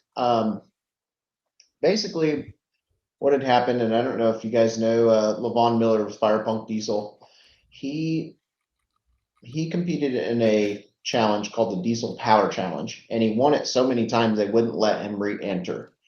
So the Ultimate Call Out Challenge was evolved, and it was to be like the kings of, the top dogs of the diesel, and they have to do a dyno, a sled pull, and a drag race, and it's a points series, right? Like they have to do good at every one of those events and get the most points to win the overall crown. So it's kind of like an endurance race for diesel power. So they ended up going from 2016 in Salt Lake City, Utah to Indianapolis. Has been its home since 2017. I've been to every single one of them. And that's the picture we're looking at here, right? That is the grandstands of right beside the drag strip there at Lucas Raceway Park. So On the Yeah, we other could have a side, tractor pulling event there, but we can't get that shit going on because we like county fairs and stuff. I mean, we Yeah, can't go to a racetrack or anything, but whatever. Dalton's going to work on that, but go on, Yeah. Ethan. No, we need to pull in Lucas Oil. I know the Colts don't own that stadium, but city of Indianapolis does. We need to have a pull in there. I could work on that probably. Great. Anyway, so they do a drag race day, a dyno day, and a sled pull day with the same truck. One truck. The truck can't leave the facility. And we actually this year were setting the sled for the UCC competitors. It was actually our first hook with O-line running. That was our very first pull we did with this chassis that we bought and we put together. It was on a single turbo, stainless diesel, 107 millimeter single charger with a Hart 16 mil P pump on it. And that was the first hook we did, and it did really good, honestly. I mean, for the first hook, hadn't been in a sled pulling truck for 10, 15 years and sent it out to, what did we do, Dalton, like 300 foot? It was like right at, it was like Yeah, 298. I watched the video right before we did the show, and yeah, you got out and you were pretty pumped. It looked like. Yeah, we all were. I think Dalton had a bunch of his colleagues there that had never been to a truck pull or a diesel event, right? Brought their families and their kids and got new people in the stands, right? Like that's important, people that are they've never looked at in our direction now look at it and they follow us, right? Like they're in it. They're all invested. Yeah, it's hard to explain to people, but once you get them at an event, they understand. Like on paper, people want to be like, "Well, how fast are you moving over ground?" And you're like, "No, that's the wrong question to ask." Like by that context, I guess going to the best concert in existence is just listening to music, and that's it. So you can't you got to get them there for the atmosphere. Where those things are thundering down the track, you can kind of feel it in your chest. You can get the smells, the sounds, all the senses satisfied. That's really where it's at for sure. Oh, for sure. How does it compare? I guess you kind of spoke on the G forces of it. Like I was going to say, like the roughness on the body, if everything goes right, like a lot of people don't realize just how violent that is going down the track, as far as how much you're jerking and moving around. And there's times like people almost say like your vision's about blurred, and you can kind of see where you're staring off in the distance, but you can't even see your peripherals and what's going on. Fairly comparable to drag racing as far as when you're strapped in the seat, or what's that contrast like? Drag racing is to be as smooth and fast as possible. So sled pulling with very little suspension is very rough.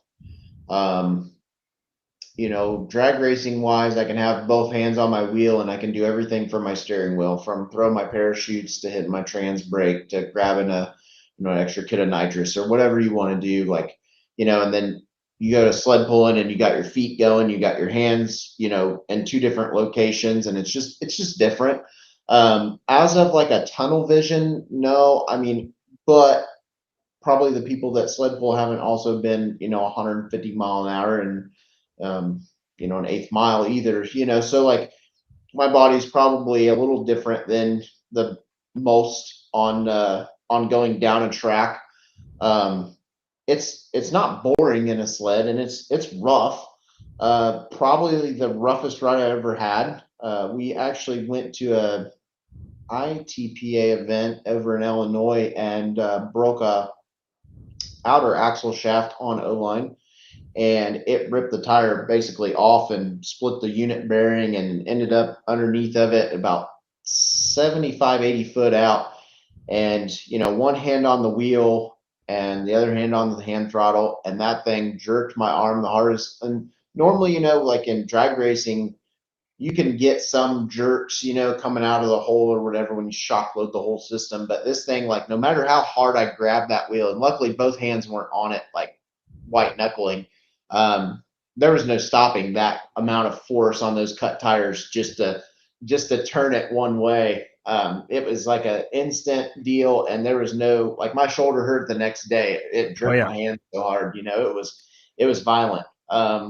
So to say, like, it is a lot rougher. There's not much suspension there as to where, we really concentrate on making a smooth transition and a gear exchange and stuff like that and drag racing, so you don't upset the chassis and blow the tires off or something like that. Tunnel vision, I don't really get it like that.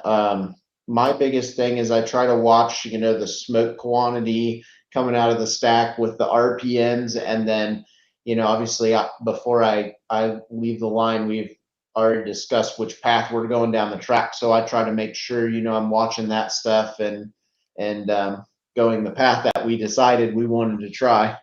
For sure. So that being Ethan's, welcome to truck pulling experience. Dalton, did you have an experience when you got into the NFL and you got rocked and, maybe in college you were kind of throwing some people around, and then all of a sudden you got to the big leagues and you were like, oh, this is my moment. Like that hurt. I wasn't expecting that.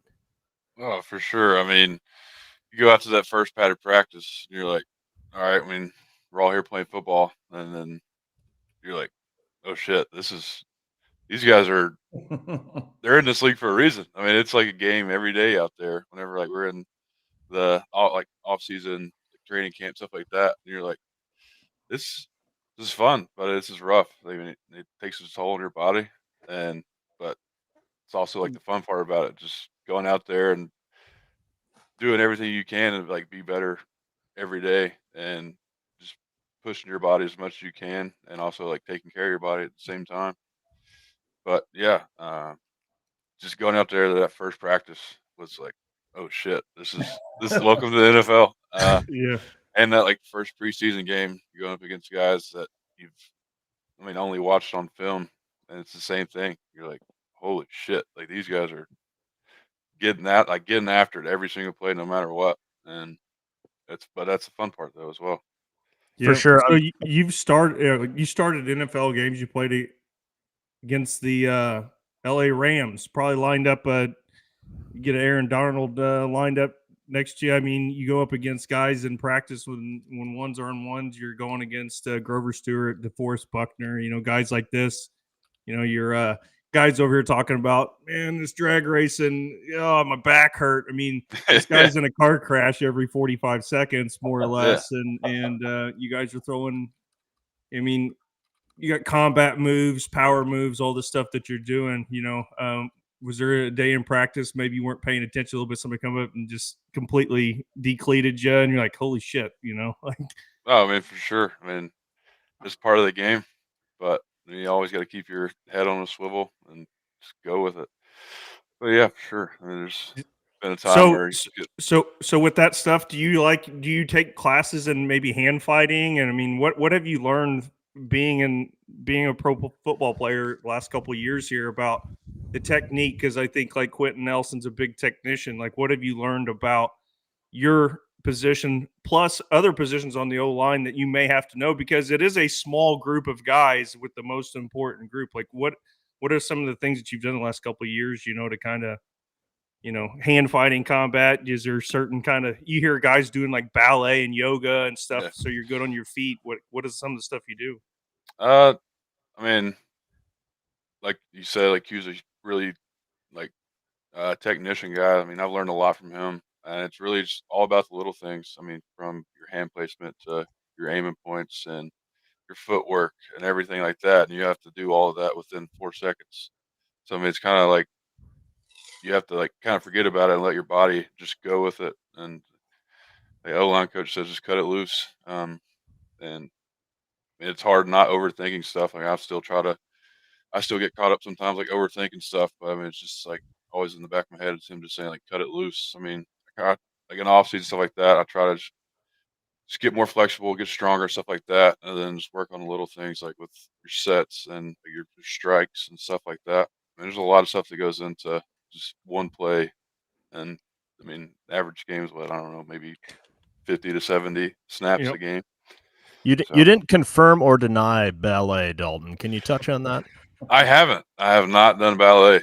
Okay. What's Not yet, the, anyway. what's the always a strangest possibility. thing? Have you done like yoga or ice baths, Yeah. things like that? You know, Ice baths every day. But yeah, every yoga. day. I mean, did a lot of yoga in the like pre-draft process. Okay. I read What's something.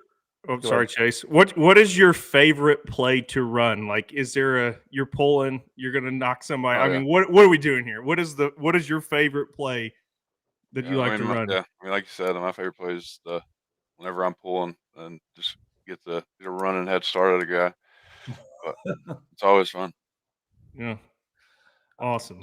I read something one time where offensive linemen in the NFL or in football, NFL particularly, the most unselfish, selfless people in all professional sports, and that's always stuck with me. I didn't read that today, Dalton. I prepared, but I didn't prepare with that. But with that being said, that's a pretty powerful statement when you think about it. There's probably a lot of truth to that. From your experiences with Ethan, and I'm not trying to compare tractor pulling or truck pulling to the NFL, but like, what can you say they have in common with in terms of teamwork with building a truck to go down a track to try to win versus, the camaraderie and the team things that you do on a day-to-day basis? Is there one or two things you could stand out that both have in common? Oh yeah, for sure. I mean, like you said, like the teamwork. I mean, obviously football is what it's built off of is teamwork. I mean, and like going along with like building that truck. I mean, it takes a lot of people to like get it going like the way we want it, and it's a lot of teamwork from like getting it like taking it to the track and stuff like that. And I mean, you could say like Ethan's the quarterback, he's the driver, he's the one that's like running the show, and you like have like his workers that help working on everything. I mean, they could be like the O line, all the stuff that's done like in the dark, just going out there and getting everything right, and so that way he can go out there and do his thing. I mean, that's basically like what we do every week. We go out to practice. Every player on our team like does stuff like extra work. That way they can go out Sunday and give the best they can for the guy next to them, so we have the best outcome. And that's the same thing Ethan and his crew does, and it's just awesome there's a lot of comparisons, but that's probably the main one. It's very awesome. That if there's nothing else comes in that podcast from this show, that's pretty badass statement on your behalf, and very cool to hear that. So you're saying, who do you like better, Ethan or Daniel Jones? You can't do that to me. You don't have to answer it. I'm kidding. Love them both for sure. Yeah. So you guys just traded for Sauce Gardner. Happened yesterday. Huge news in the NFL. Probably the biggest blockbuster trade in Colts history, if we should know. That's a hell of a nickname, Sauce, right? Yeah, Do you have a nickname playing with the Colts? I'm just Tuck, Sauce Dalton? honestly. It's mainly just Tuck. Just Tuck. Yeah, I've heard it a few times. Okay, is that one? Let's see here. I have to go Dalton, through it. I gotta ask. Are you similar to me, where the good Lord will not allow you to grow a mustache, or do you just choose not to have one? No, I mean I'm trying. I've been trying for a while. Yeah, how long It's you just been there, trying you just on can't yours, see it. You Dalton? two could pass for brothers, by the way. Yeah, how long have Yeah. you been working on your mustache there, Dalton? This is what I've About been thinking about the whole show. 25 years. Oh no shit. Okay, so Yeah. I've been working on mine for about 6 or 7 years, and yeah, I'm in a pretty similar boat to you, so I can Oh, relate. Do people sometimes mistake you for an Amish gentleman? all the time. Yeah, same. Yeah. Same. I can't wait for you two to meet in the pits and take a picture together of Yeah. unofficial no mustache brothers. Yeah. Oh yeah. Yeah. Well, Dalton, keep fighting the good fight. One of these Yeah. days we're gonna have a nice voluptuous mustache. I'm Sure. still holding out. It'll It'll come be through. there. So Daniel Jones and Ethan got something in common. You and Tyler have something in common. Me and Adam will work on our two things we have in common. Yeah, we're working. Yeah. What are y'all waiting on? Yeah. You just got to be Colts fans. That's your yeah. common. You guys just met us. There's a lot more than that. So you're going to Germany soon. Have you ever been there before? No. No. It'll be fun. I'm excited to go out there and see some new stuff. And So still when do when what they I love say doing. this, because I don't quite understand it for a guy maybe your size and what you go through. They really act like the plane ride is really hard on the joints. Obviously, you're not getting up and moving around and stuff. I mean, you're not Russell Wilson out there doing like jumping jacks and stuff in the the aisleway there or anything. But like, how can you say? I know you played overseas before, but how does it compute for an NFL player to travel overseas to play? I mean, what does it really do to you? I mean, it dehydrates you, and like it can cause your joints to swell up and stuff like that. So I like try to wear compression sleeves for my legs to like try to keep everything out of there. And they have some kind of formula for how many ounces of fluid that you're supposed to drink for every hour you're flying, like keep up with the hydration and stuff like that. But honestly, it's just a flight. Haven't really had any bad things for my body wise from flying. For that, I've noticed playing. So you get to go over there what a couple days early maybe to get acclimated with the time and all that stuff. Is it going to give you much Yeah. time to do any sightseeing? I'm sure we'll go out and walk around and have dinner one night and just go around and see what Germany has like going on. Right on. So that comes to a big thing, team building and stuff. You guys spend a lot of time together. I heard here recently you guys are almost like 100% on your team meetings and all your activities and stuff that you do. But what can you say about the difference between offensive linemen, maybe key players? Like, yeah, as an offensive unit, you have to work together, but a lot of the time you guys are spent in separate groups, especially away from the defense. So, like, can you explain maybe? Because I don't understand it. It's almost like in my mind, you work at a factory and you're at one position here and you're working on this, but you have nothing to do with the other side. So, yes, you're on that team, but you guys are kind of secluded from half the team, more or less, right? Mm. Yeah, I mean, we're a really close knit team. We try to like have conversations and like bonds like with everyone on the team. But yeah, like you said, the O line spends more of its time together than anyone else. I mean, position groups in general.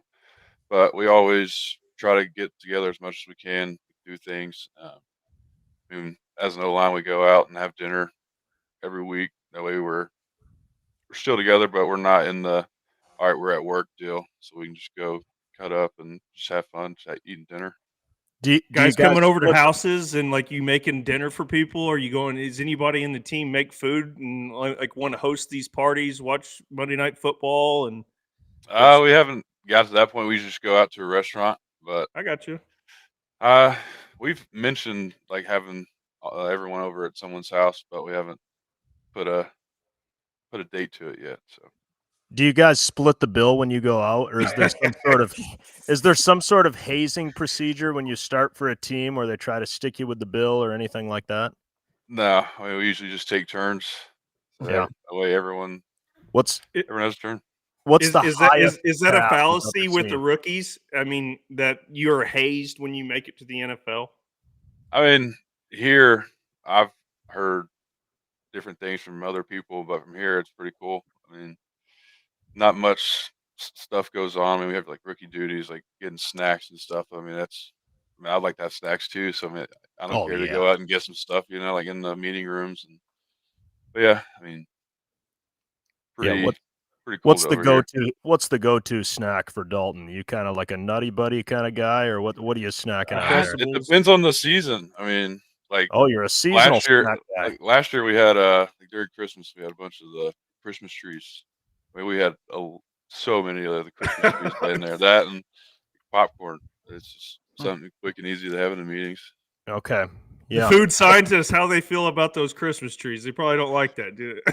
Probably not, but I mean, we burn a lot of calories. Can add Well, I mean, couple in there and everything.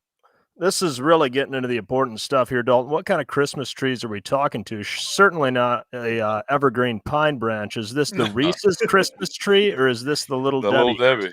Little Debbie, dude.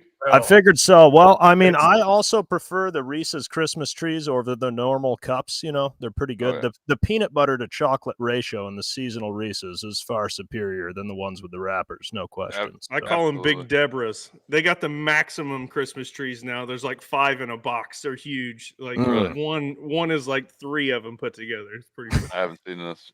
Oh, yeah. So not to take away from the Little Debbie segment of the show, but we're not sponsored by them yet, so we got to transition. Big Deborah. fast. My bad. No, I'm kidding.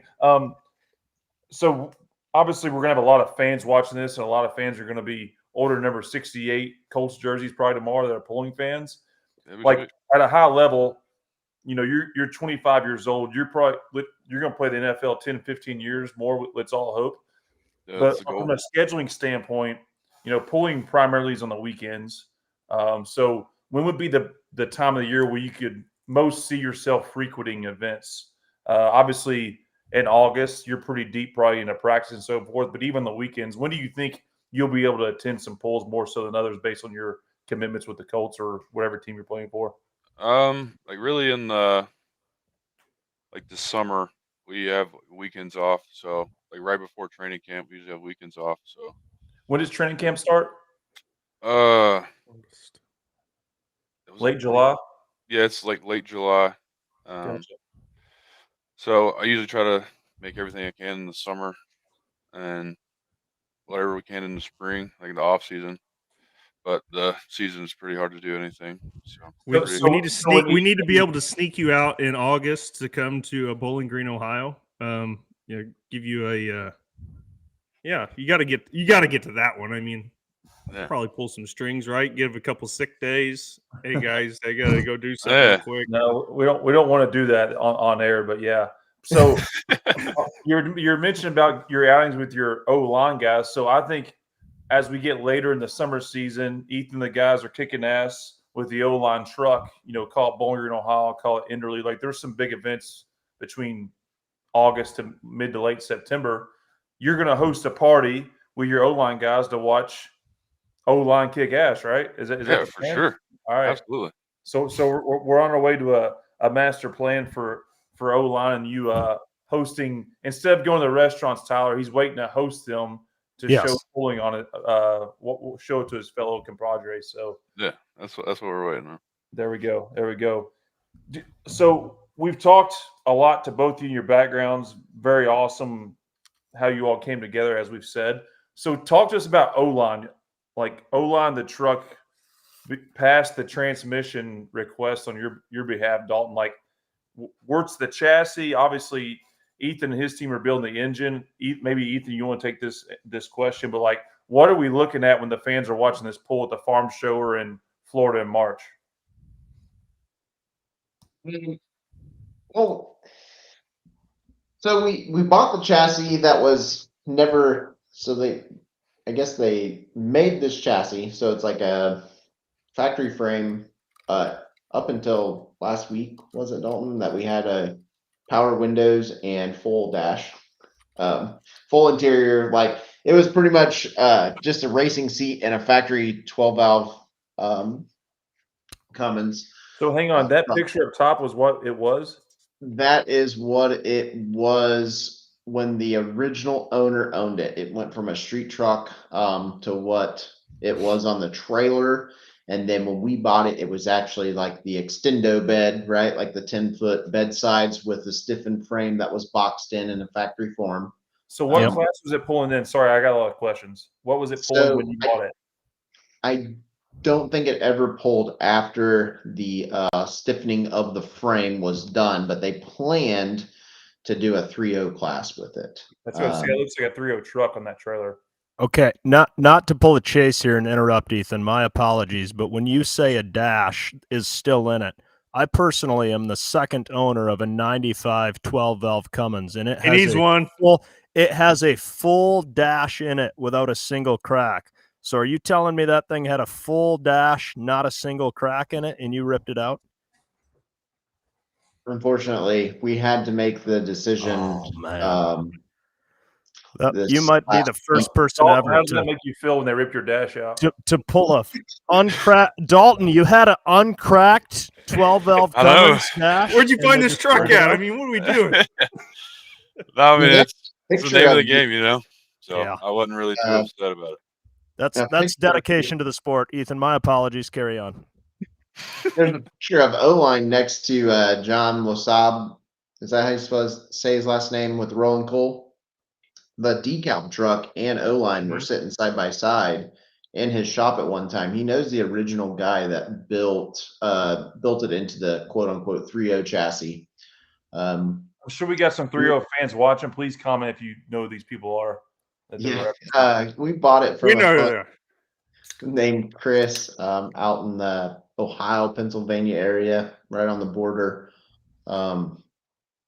It was on stock wheels, but it had like the weight box and the fuel tank and the hood stack that you see in the picture there, and the frame all stiffened, but it was legit a roller. It was, you could see from the front to the back of the chassis. So we did the engine in it. We did the drop box reverser in it. We went with the Brow is actually local to us, and we use them for Easy our. now. That's a sore subject on this podcast. You bring that up.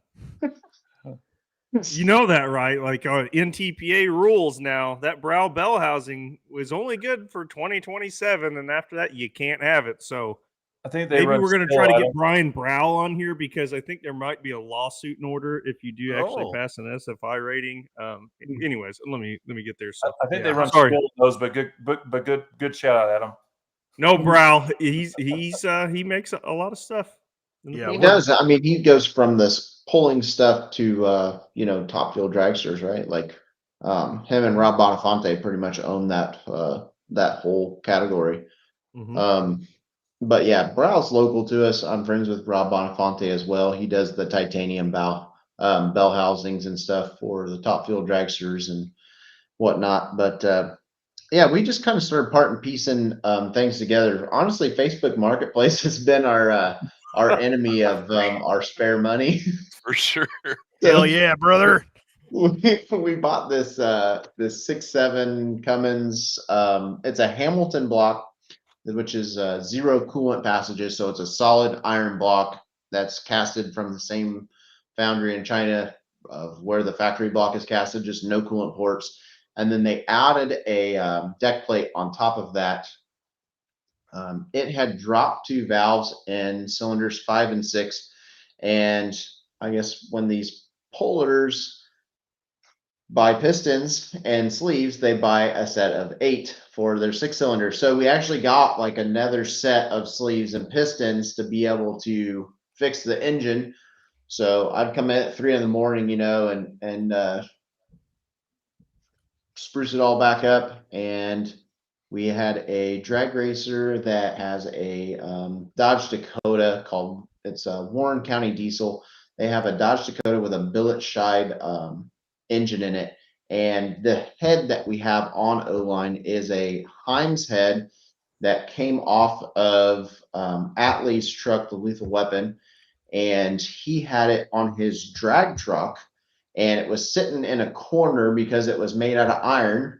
And they decided they wanted an aluminum head to go on that truck to save weight, to go faster. And we ended up picking that up from them and putting it on O-line. That's kind of that thing probably won't ever leave my my shop. Honestly, that I watched Carl Atlee pull at Farm Machinery Show when I was a kid in high school, and when I was in FFA, and we'd all go down there.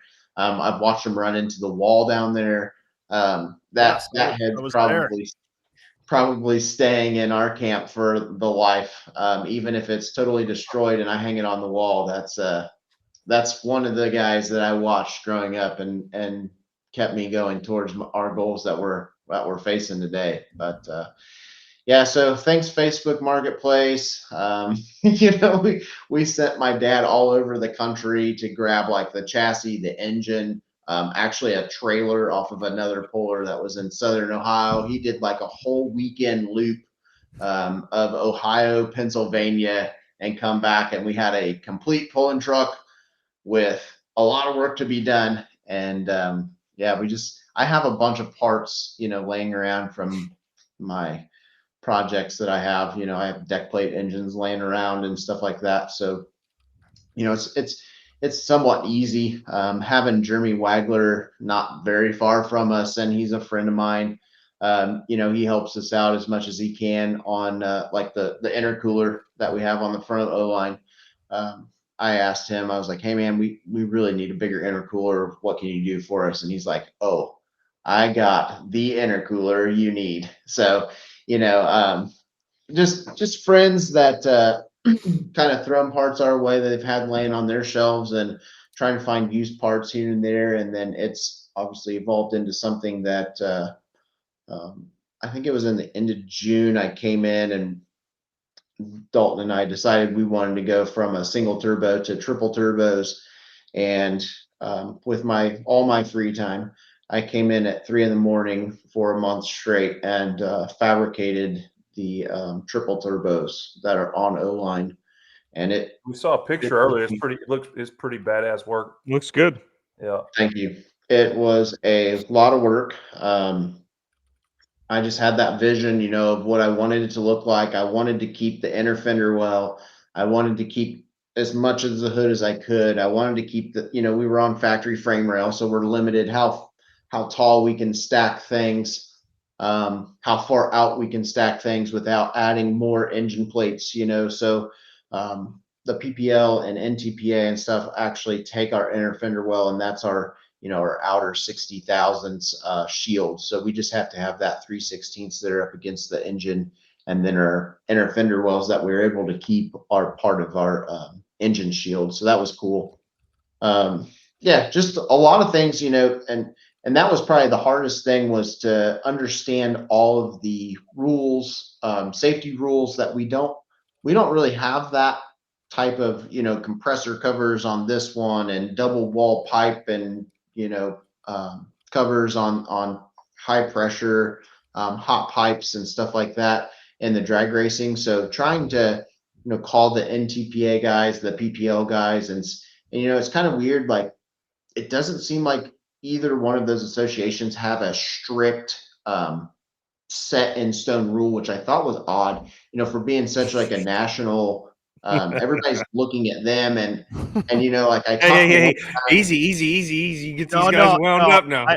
I like it. Carry You on. can keep Carry on. going. That's really good perspective. Carry on. Yeah, carry on. Chase likes more rules. Just like, we need a 5-axis CNC billet, compressor, compressor side cross, which is cool. I understand that. I've seen in the drag racing world a compressor come out and actually at UCC get ejected through the hood and fall on somebody's head about 1,000 feet from was where that somebody up there with a big nitrous bottle cracking that thing open like there over was the nitrous intake? Or involved. We're always trying to push the limits on the drag strip. So I understand like the safety measures, and then we got to like the exhaust side. Okay. And, I asked one person, and I think it was NTPA, and we just had to have that. Yeah. Ethan, say their names if you recall them. Yeah. I have it somewhere in my email. I talked to so many people, I don't remember their names, unfortunately. But we had to have like that 5-axis CNC billet, cross section for the turbine side, which was cool, and that's like you can make your, piping clean and like V-band that on, and that's all fine and dandy. And then we get to the PPL, and before we went to Shides, we wanted to make sure we fit the rules, and the rules are all different, right? So we have to have 2 stages of turbine containment. So now I got to drill through my awesome exhaust that I spent months on, making it absolutely perfect. Yeah. And put more crosses in it, which, if it's safe for the fans, I'm all game. But the weird part was, like, in every association that I've been part of, like, this class has the same safety procedures for that level of entertainment, right? Like, that level of competition has the same safety measures throughout, whether we're run. East Coast or the West Coast, we all have the same safety problem, like stuff, right? Like our safety sticker that's on our cage it works for somebody in Texas or California. That's like across the board. And then like, luckily we did reach out and we're like, hey, this is what we got, want to make sure before we show up, like we're not missing any safety problem. I just want to make sure we can go pull. Like that's all we want to do. We just want to pull. Right. And we had to add like the extra structure inside the hood stacks. We had to add more turbo blankets, which is fine. What else did we have to add? We had to add, our engine cable did not pass spec.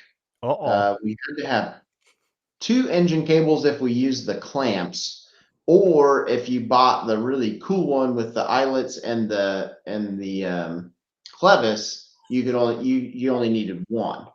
So like we got 2 shides and they weren't going to let us hook unless we found, a safety cable with the certified tag on it and the clevis and stuff like that. So that was kind of different or whatever, but we're learning, we're fresh into it and we're learning everybody's rules. I just wish everybody had like that one rule set, whether it's overkill or not, like just have that rule set and we all have the same safety measures, under the hoods or drivers. We talked about that a lot in this show, Ethan. I think 2 weeks ago we spent half the show talking about that, and we don't really understand why it's so hard for that to happen in pulling. But with guys like you saying that, maybe they'll listen. So yeah, can you imagine if Dalton goes to play a game over in Germany and they're like, oh no, only 8 yards for a first down here. It's just a little bit different.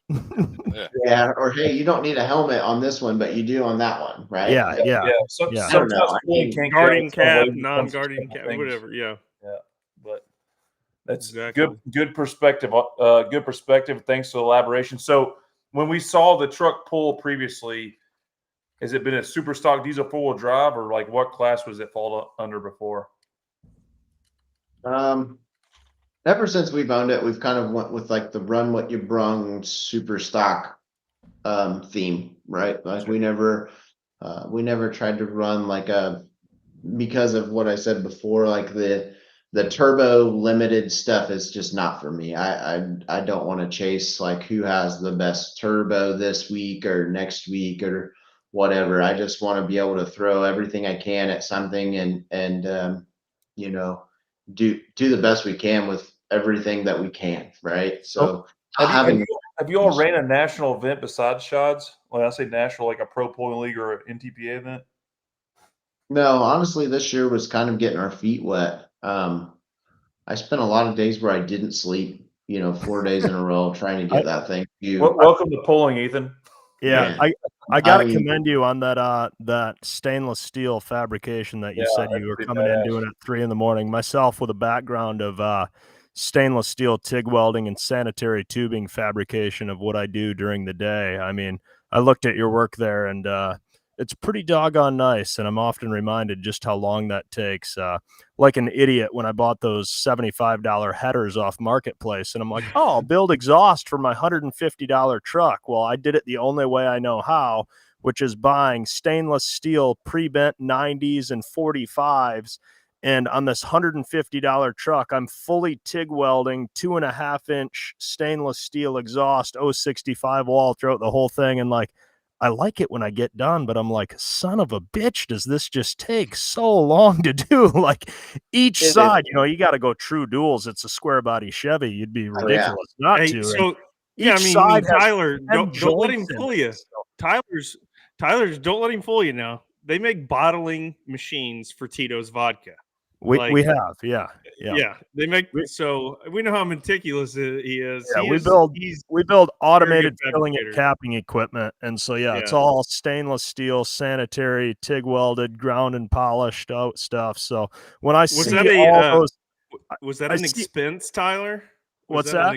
Was that a company expense? No, I actually bought all of my piping. I helped my buddy Blake do exhaust on his truck the previous week, so he had some leftover piping, so it really cut the cost down on the exhaust. He picked the headers up for me. He helped me with mine. I helped him with his, but just seeing all of Ethan's and Dalton's pipes laying there on the ground in that picture with the truck Look tore really apart, good. it's like, oh man, each one of those weld joints, I'm like, there's 2 hours getting that, getting one cope perfectly, the amount of times you hold it up and trace it with a Sharpie and take a little bit of material, and then you hold it back up and a little bit of material, and then you show up at an event and they're like, yeah, you got to drill that with a couple of 3/8 crossbows. They're like, oh, son of a like, Yeah. I Exactly. can totally imagine. Then you're in a hurry, so you don't have the piece of tubing in the mill. You're just in there with a cordless drill trying to get things done. Yeah, and I'm sure you're purging that line, right, when you're doing it on the spot. Yeah. Right. Purging that tube. I love it. Well, speaking of, when things don't go well, we had some pictures that we kind of flashed up early on of some damaged pistons from, I believe, Dalton's truck there, where things didn't go quite so right. And, Dalton probably had a bit of a Mr. Krabs, me dollars, seeing the pictures from Ethan there. Tell us what went on here and what we learned from this teachable moment on O-line. Oh God, where do we start? That's not the first set of pistons that look like that in my camp. I have learned from that previously, but it has all been electronic control stuff.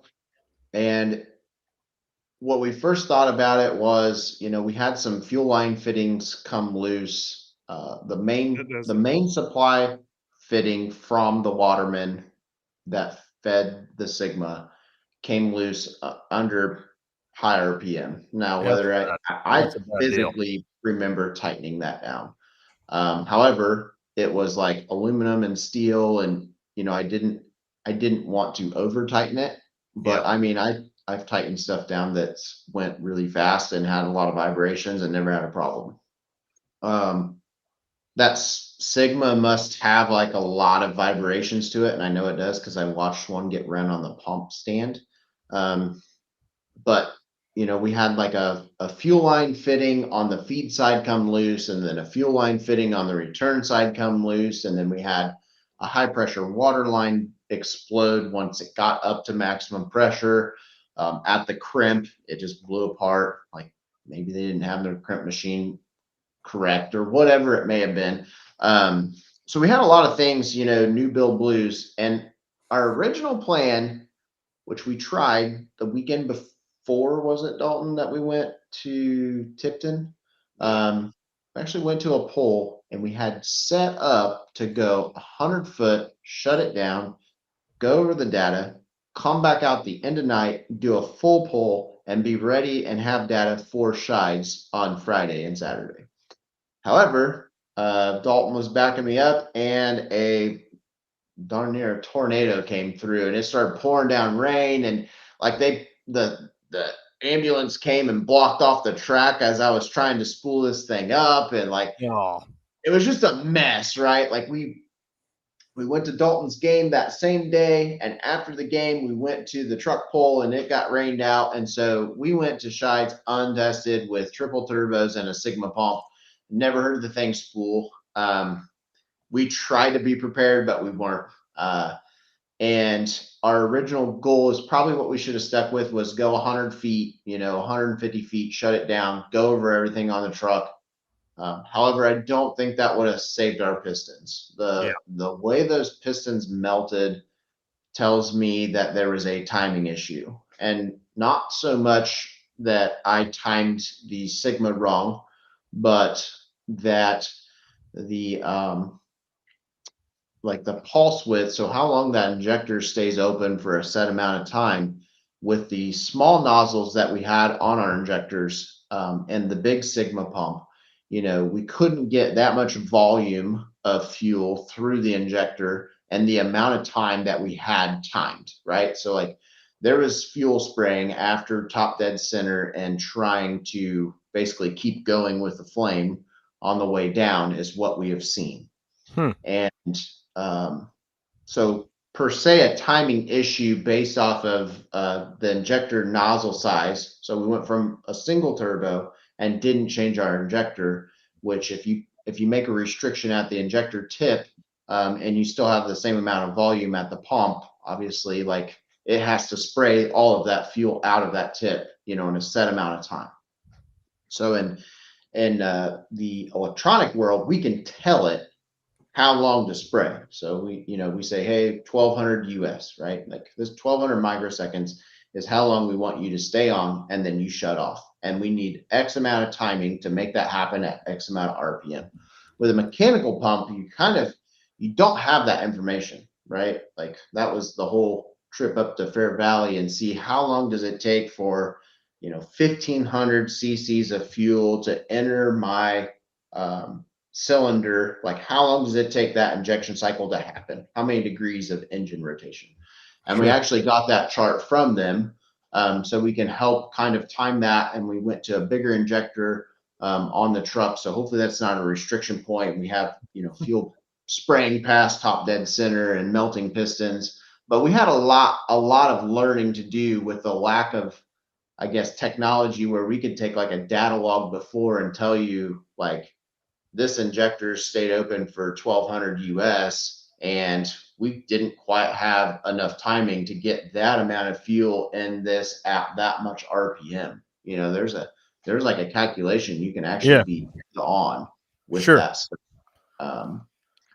So you're saying pulling's tougher than drag racing again, right? Well, there you go.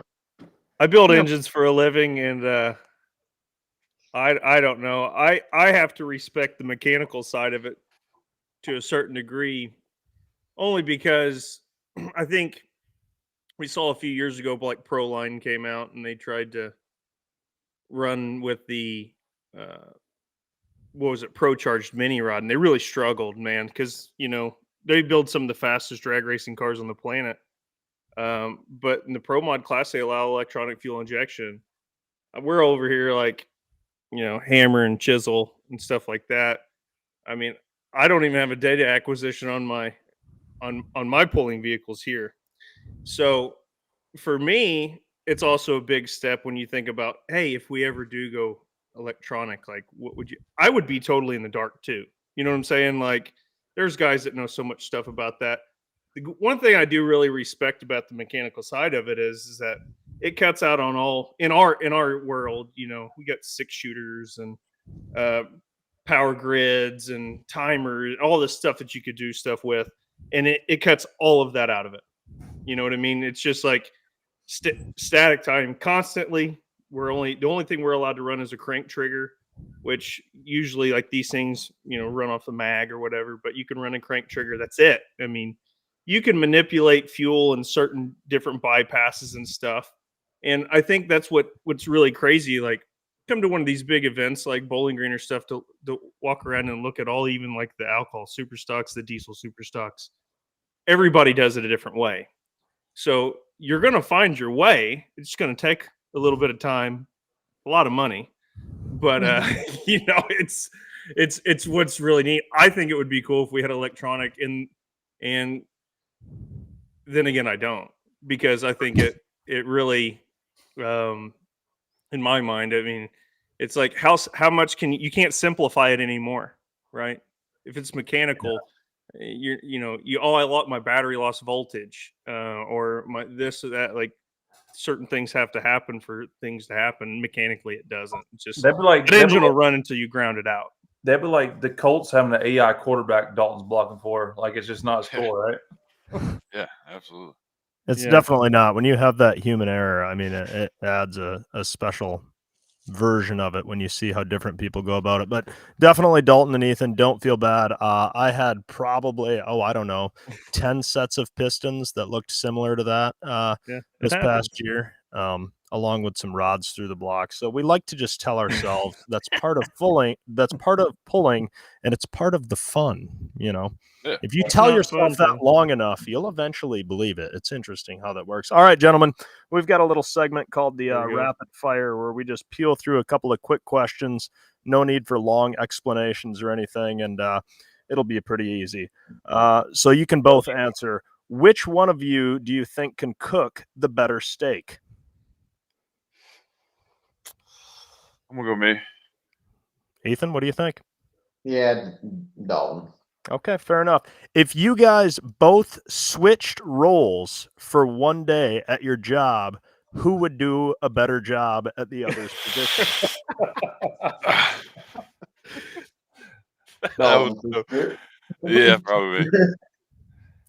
Dalton would fabricate stainless better than Ethan would be a offensive lineman. Yeah. Yeah, I'd get beat up. I was gonna say, who would live the longer life? I think that's pretty obvious. I would. I'm 6'1" and like 200 pounds. You know, like I don't think that's going to cut it. What is the dumbest thing that either of you have bought? Tabs. Yeah, What's pull that? tabs. Pull tabs? Yeah, that's a solid one. All right, this is a bit of a technical question here. Is a koala technically a bear?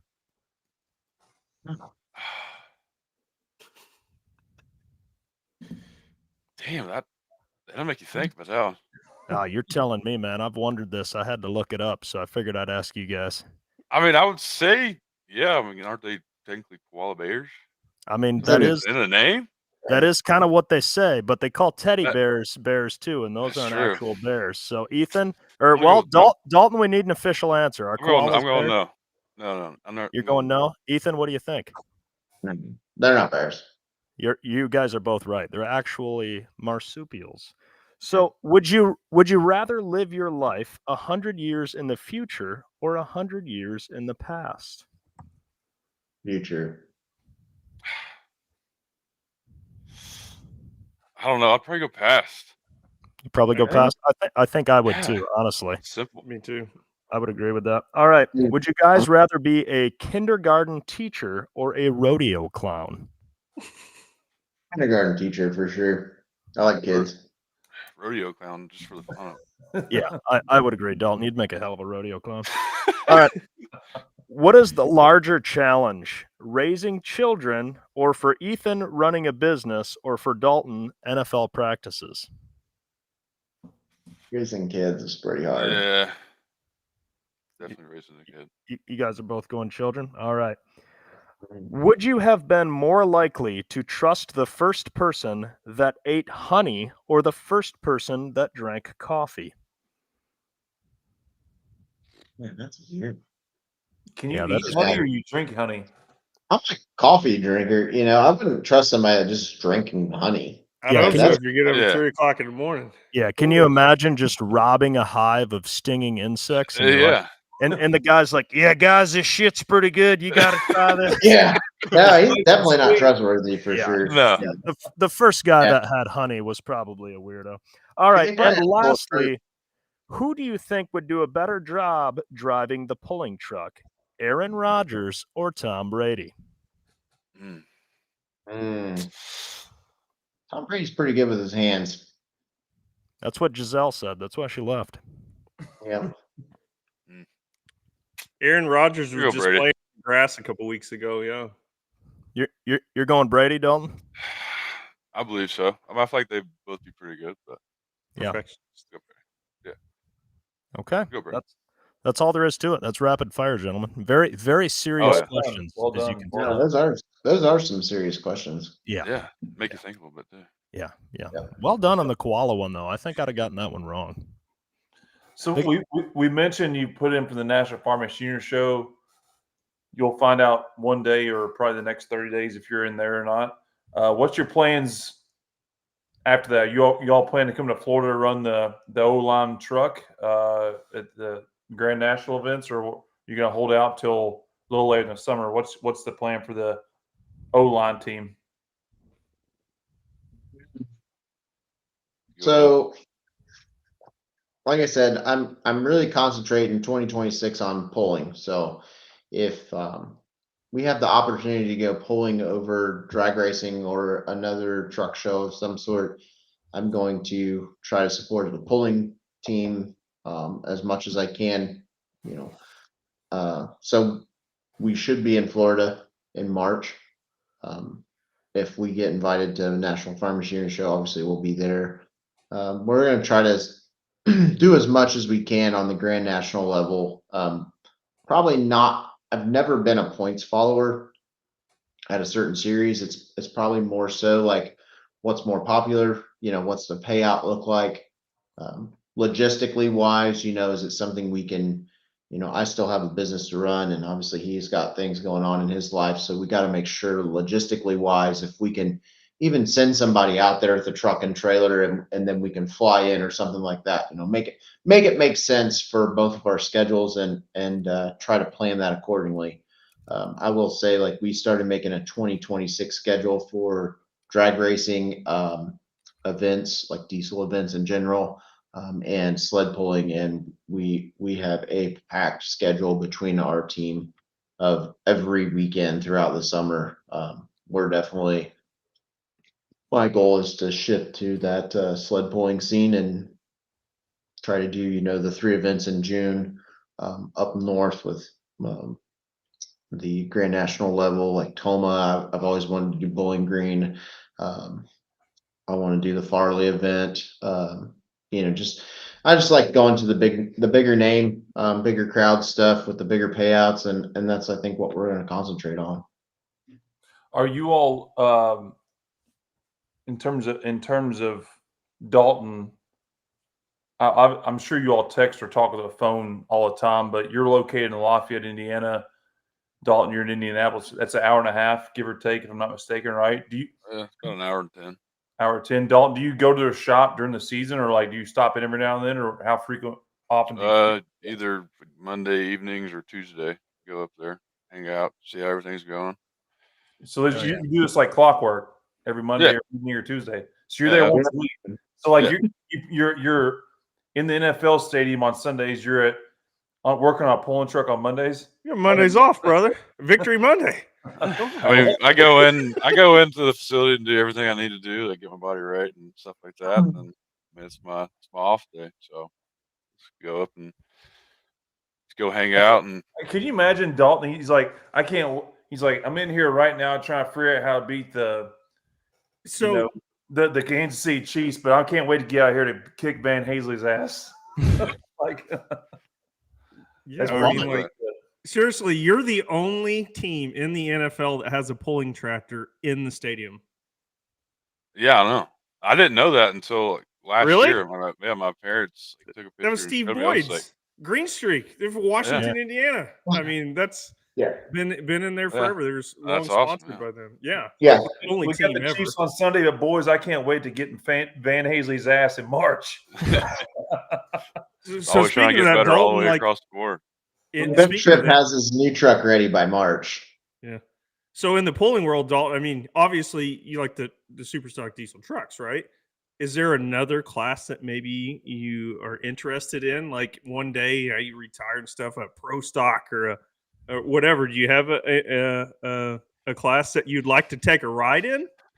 I don't know. I mean, later on down the road, maybe we get into a tractor somehow. But pro stock. I mean, you get an unlimited. I mean, Chase, his dad's got an unlimited. They got a 2-engine tractor. They got a mini rod. I don't know. Shit, we got 3 mini rods now. I don't know, 300 something pounds. I might have to run it with no weight on it. I mean, that's gonna be a 15. You know that, Dalton. Me and you're gonna be in our 50s. We'll have shit where he can drive. Dalton, I have enough front end weight on these tractors back here. I weigh 210 pounds.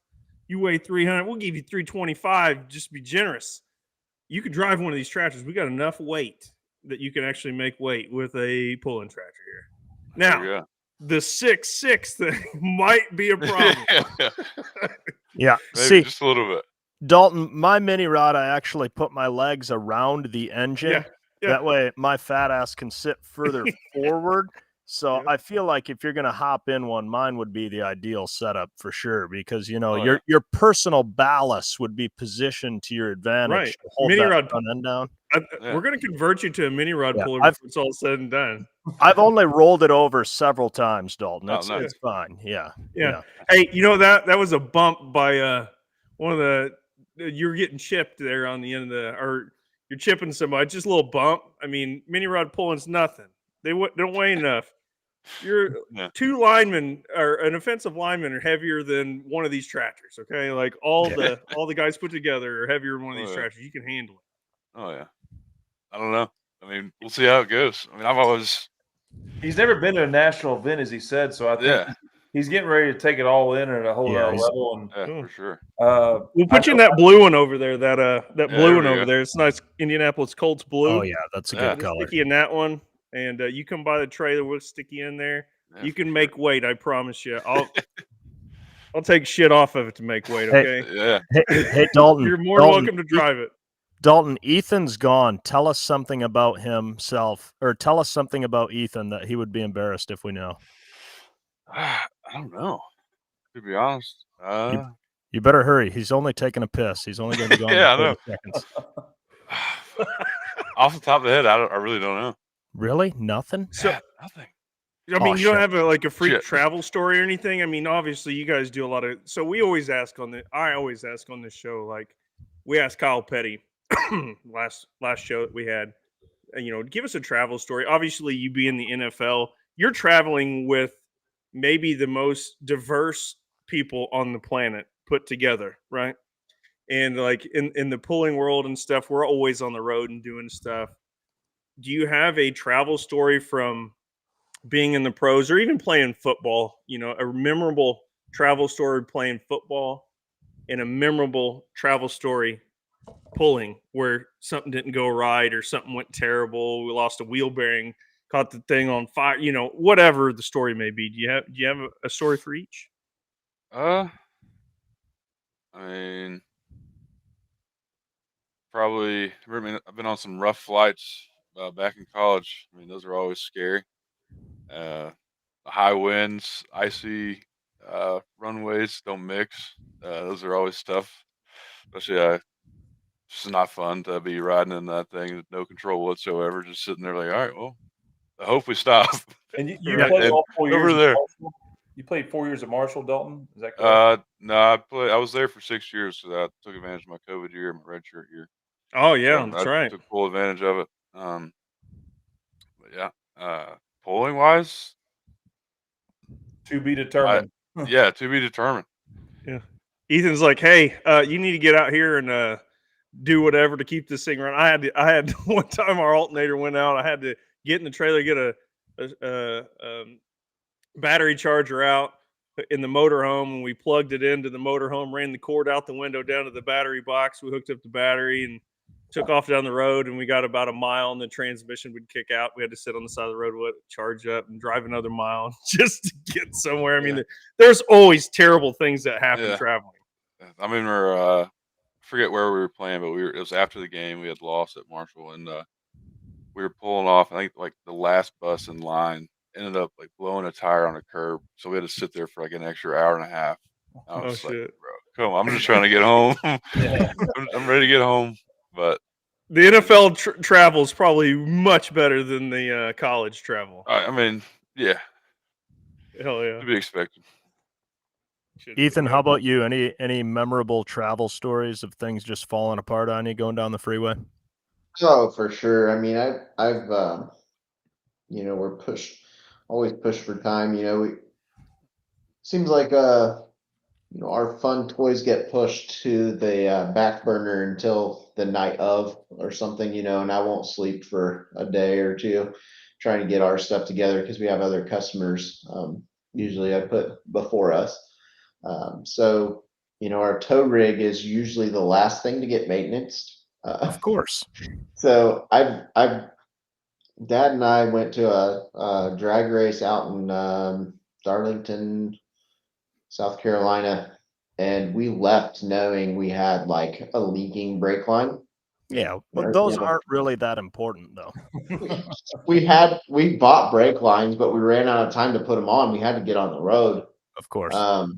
And being in Indiana, we're in the Rust Belt, right? So, brake line blow. That's just common thing on older vehicles. And we had a 48-foot enclosed trailer. It's a heavy son of a gun, full of diesel spare parts and drag racing truck and all that stuff. And we were going to get off of a exit on a mountainside. And obviously, we needed all four corners to start braking, and we were coming off that exit ramp, and I looked over at Dad and I said, this ain't stopping. And he goes, what? And I said, I'm pumping the brakes and we are not slowing down. So I started, grabbing gears and using the RPM and trying to get it slowed down as best we could. Luckily, we timed it to where, we got it slowed down enough we could kind of get off through an intersection without getting ran over. But that's probably one of my most memorable puckering things that we've had, going on in the motorsport wise. So it's always, like you said, we've MacGyvered stuff, to make it to where we're going, running generators in the bed of trucks to get things to keep running. And, you always gotta use the resources around you to make things happen sometimes. And yeah, that's part of the fun, look in the moment. You're like, man, this really sucks, like I should have never done this. This is stupid. And then you look at it in the past and you're like, man, that was something, we survival skills, making memories, baby. Survival skills. You learn how to get by when things are not going good. Yep, exactly. So, Dalton, I got a question for you. Obviously, football player. You have a favorite team before the Indianapolis Colts? I mean, from Kentucky, obviously not an NFL team. You kind of got a few to pick from here. Did you have a favorite team? Honestly, growing up, I didn't. But like my dad would always watch the Packers, and my uncle, ever since I can remember, always had a black truck with an orange pinstripe down it. Yeah. So I mean, love the Bengals. I mean, I just grew up just watching football. Never really had a team. Just enjoyed the sport, Yeah, because I mean, shit, like you can't watch football. I couldn't imagine, like the way we consume football to the way that you consume football, because you're looking at it from so many different points of view. Like, Yeah. Is watching football even fun for you? Like to break down a game, like you're watching Monday Night Football or Thursday Night Football or whatever. How do you consume the game compared to like? I mean, it obviously comes to you differently, right? Like, what are you looking for? Yeah, I mean, I'm honestly every time I watch a game Monday Night Football, I'm just looking at the O-line, D-line, just to see like Really? what's going on. Yeah, like and then I was like, oh, this made a play down the field. Pretty sweet. So I'm just looking there. So you can get on that Prime Vision. You can look at like the set that you get to watch, because the film you guys watch is totally different from what we're seeing on TV. You have access to all kinds of things, right? So can you maybe tell us about how much of your time is film? I mean, it's all of it, isn't it? Yeah, it's nothing. I mean, film, and then go practice. So you guys like digging up. I guess I'm not trying to give away any of your secrets or anything, but obviously you guys are looking at a team from this year, but could they have tendency over years and you're really going back in the depths and watching certain coaches, maybe at different places, the way they run schemes and stuff? I mean, can you kind of break down film for us, and how do you take in film? Yeah, you can. It just depends on like how the coaches want to go about it and just what their plan is that week. It depends on what you think the team's going to bring against what you're going to run, and you try to do everything you can to make things fit the right way and just run smooth. But I mean, it's just a lot of, like, for me personally, I like to just look at the guys I'm going up against and try to like know them as much as I can going into the game, and then obviously go back in and watch the film and like, all right, this play, this is what we're doing, and so. Yeah, I was really curious, just because you see, like it's a game of chess. Obviously, like this is a play. Now they say, like, Steichen says that Daniel gets us in the right play. When you're going to the line, you have 2-3 plays. I mean, you have a run, a pass, maybe whatever. I mean, can you kind of elaborate on what you have for options for that? Because I'm really curious on how that works. I mean, we can have a couple plays in one play call. It all depends on what Daniel sees. But yeah, I don't want to say too much, Well, I know you're not trying to give anything away, obviously, and like how things work. But like to me, it's just strategies.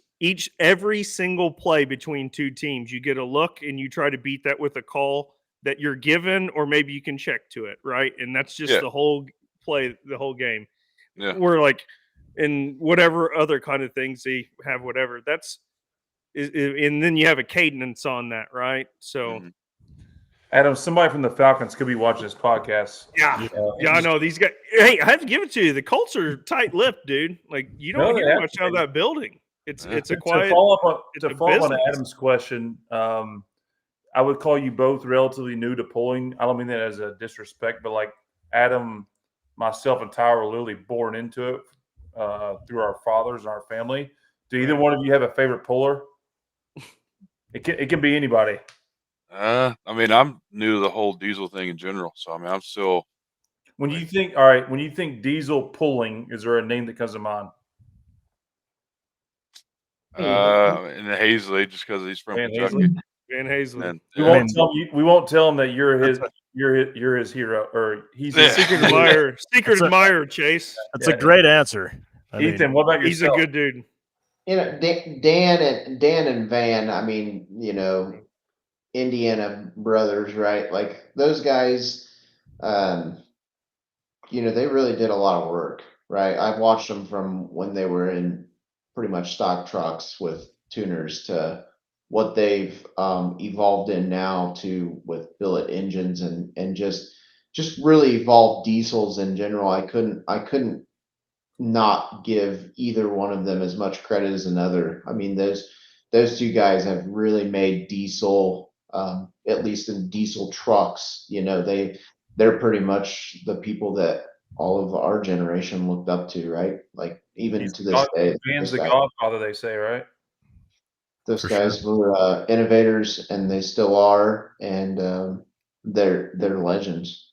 For sure. Do you think, you know, in the last, let's say 15 years, we see the progression that, you know, the diesel horsepower has made, regardless of if it's in drag racing or tractor pulling? Do you think, you know, we're on a linear line on this graph in 15 years from now, we're going to be advanced that much more? Or do you feel we've hit somewhat of a plateau and we can't continue this linear progression? I always have an open mind. That's one thing that I always go into every situation with an absolute open mind and know that we can always be better than what we are, you know, today. To put in perspective, like even in the drag racing world, 2 years ago, there hasn't been a single diesel powered car that had been in the 3 seconds in the 8th mile.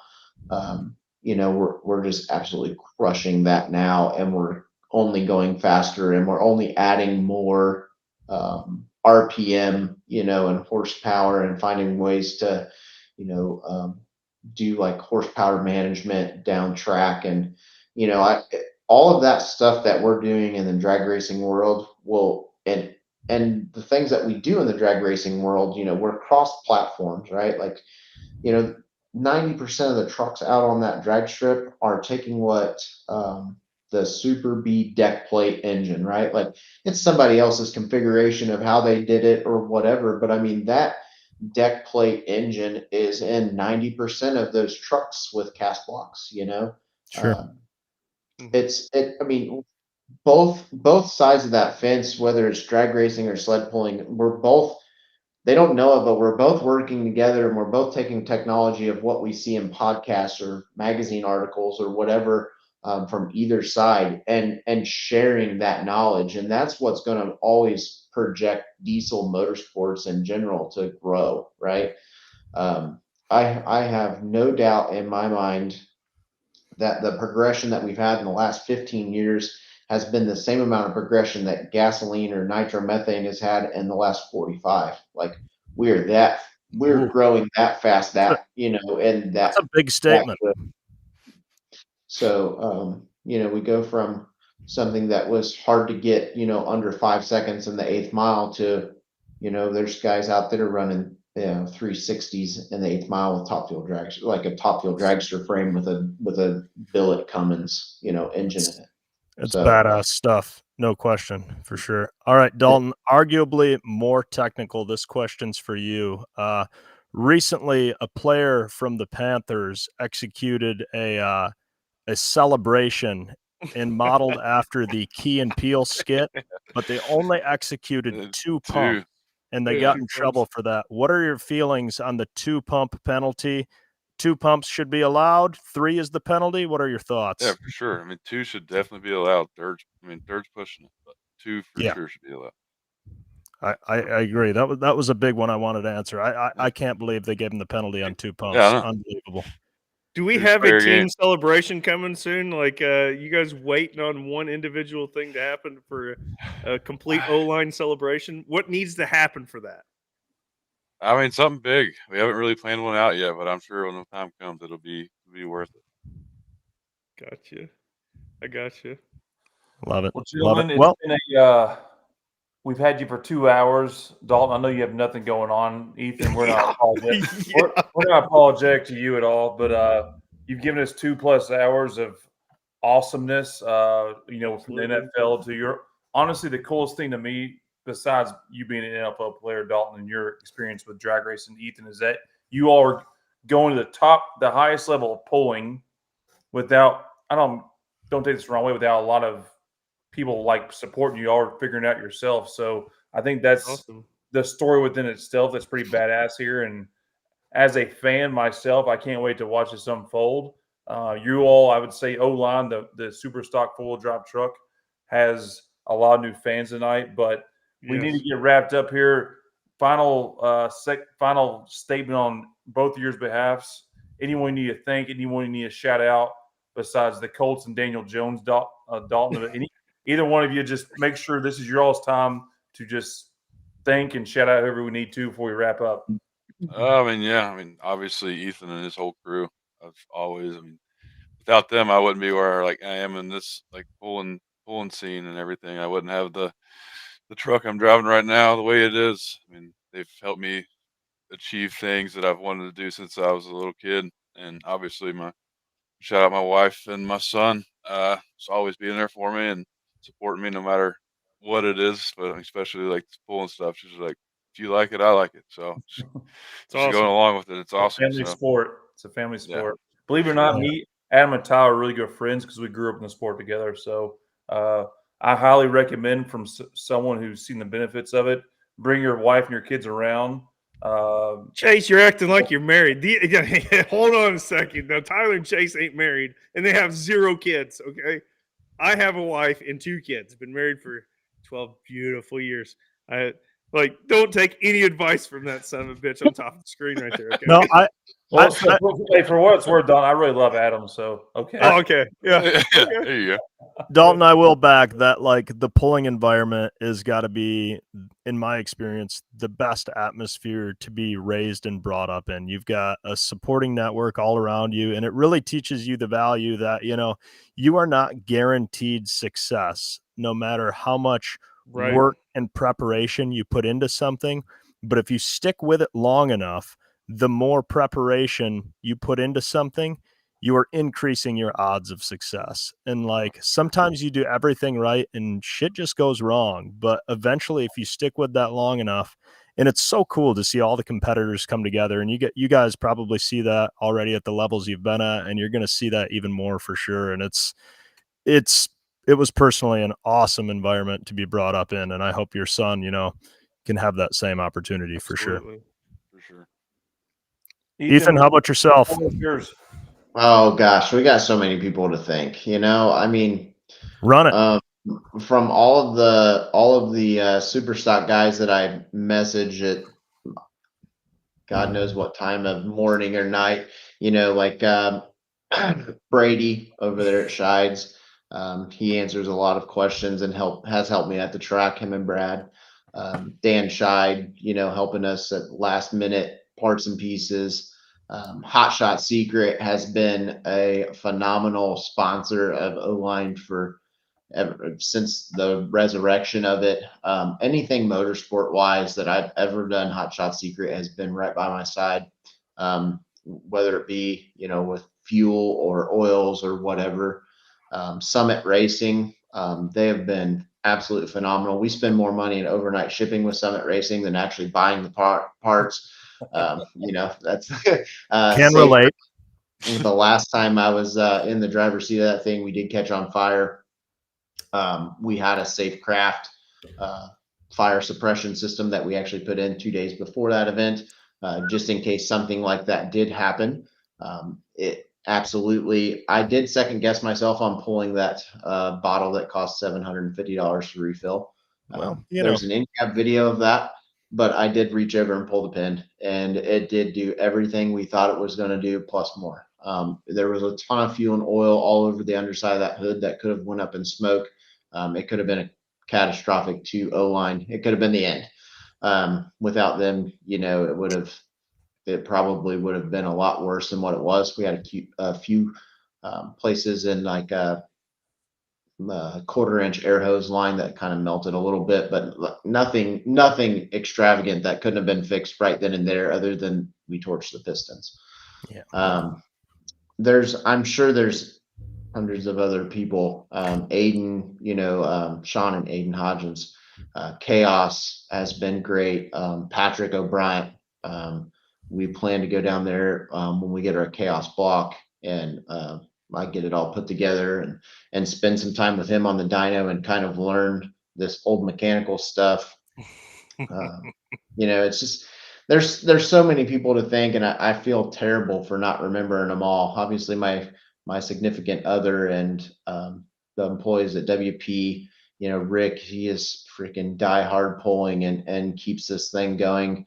I'm usually caught behind my computer on the phone with customers and stuff, so he can kind of keep the momentum going while I'm trying to deal with that stuff. I mean, it takes so many people to make something like this all come together. And without Dalton, obviously I was looking at super stock chassis for the last 2 years. I knew at one point in my life I would do something, but without Dalton coming around, it probably wouldn't have been within the next 10 years. Right. So finding somebody to share that passion with has been absolutely amazing. We're going to give it everything we got. We'll bring some technology into it and try to get some technology to be able to show us things to keep the pistons in the thing and not flames on underneath the hood type thing. And It happens. we're going to have fun with it for sure. I'm known in the drag racing world where we've had 48 hours to be at an event. We found out we had a cracked crank, 48 hours prior. We didn't sleep for 48 hours and showed up at that race, and competed. So that's the kind of drive that it takes as a team to be able to do these kinds of things. As we all know, there's a lot of failure and a little bit of success that goes along with it. And the no quit attitude and the drive is what it takes to be competitive. And that's, Sure. I feel like our team has what that takes to do it. So. Amen to that, brother. Gentlemen, we can't thank you for enough for your time, and we hope both of you kick some ass in your near future. Dalton, there's only 3 of us, but Adam has a wife, so we just need 4 tickets to a game. So. I got kids, brother. Got kids. They don't. I'm joking. So 3 and Tyler and I have a +1. So we're not here to beg, Dalton. We just thank you for your time. You can ignore Chase. Most of us. Yeah, and hey, do. get a chance. We'll get it worked out. You got the hometown there. Go to the PRI show, man. You've been there? I think we have a game. Yeah, he's out. But it starts on Thursday. Yeah, but he's away. They have 2 away games back to back on that one. So. Seattle, Dalton you leave has early, important probably. things to do. Well, Ethan, you can come on Dalton's behalf. Me and Adam both will be there separately. We'll get Tyler down there too. We'll have a big old Trash will be in there. Excited to make a couple new friends tonight. We'll see you soon, fans. Thanks for tuning Best in. of luck, guys. Cheer on the Colts, cheer on the O-line, and we'll see you in 2 weeks. Cheers. Thanks, gentlemen. Thank you, guys. Appreciate it. Thank you. That's a wrap. Bye-bye. We hope you enjoyed this episode of the No Practice Podcast. Have a good one. Bye.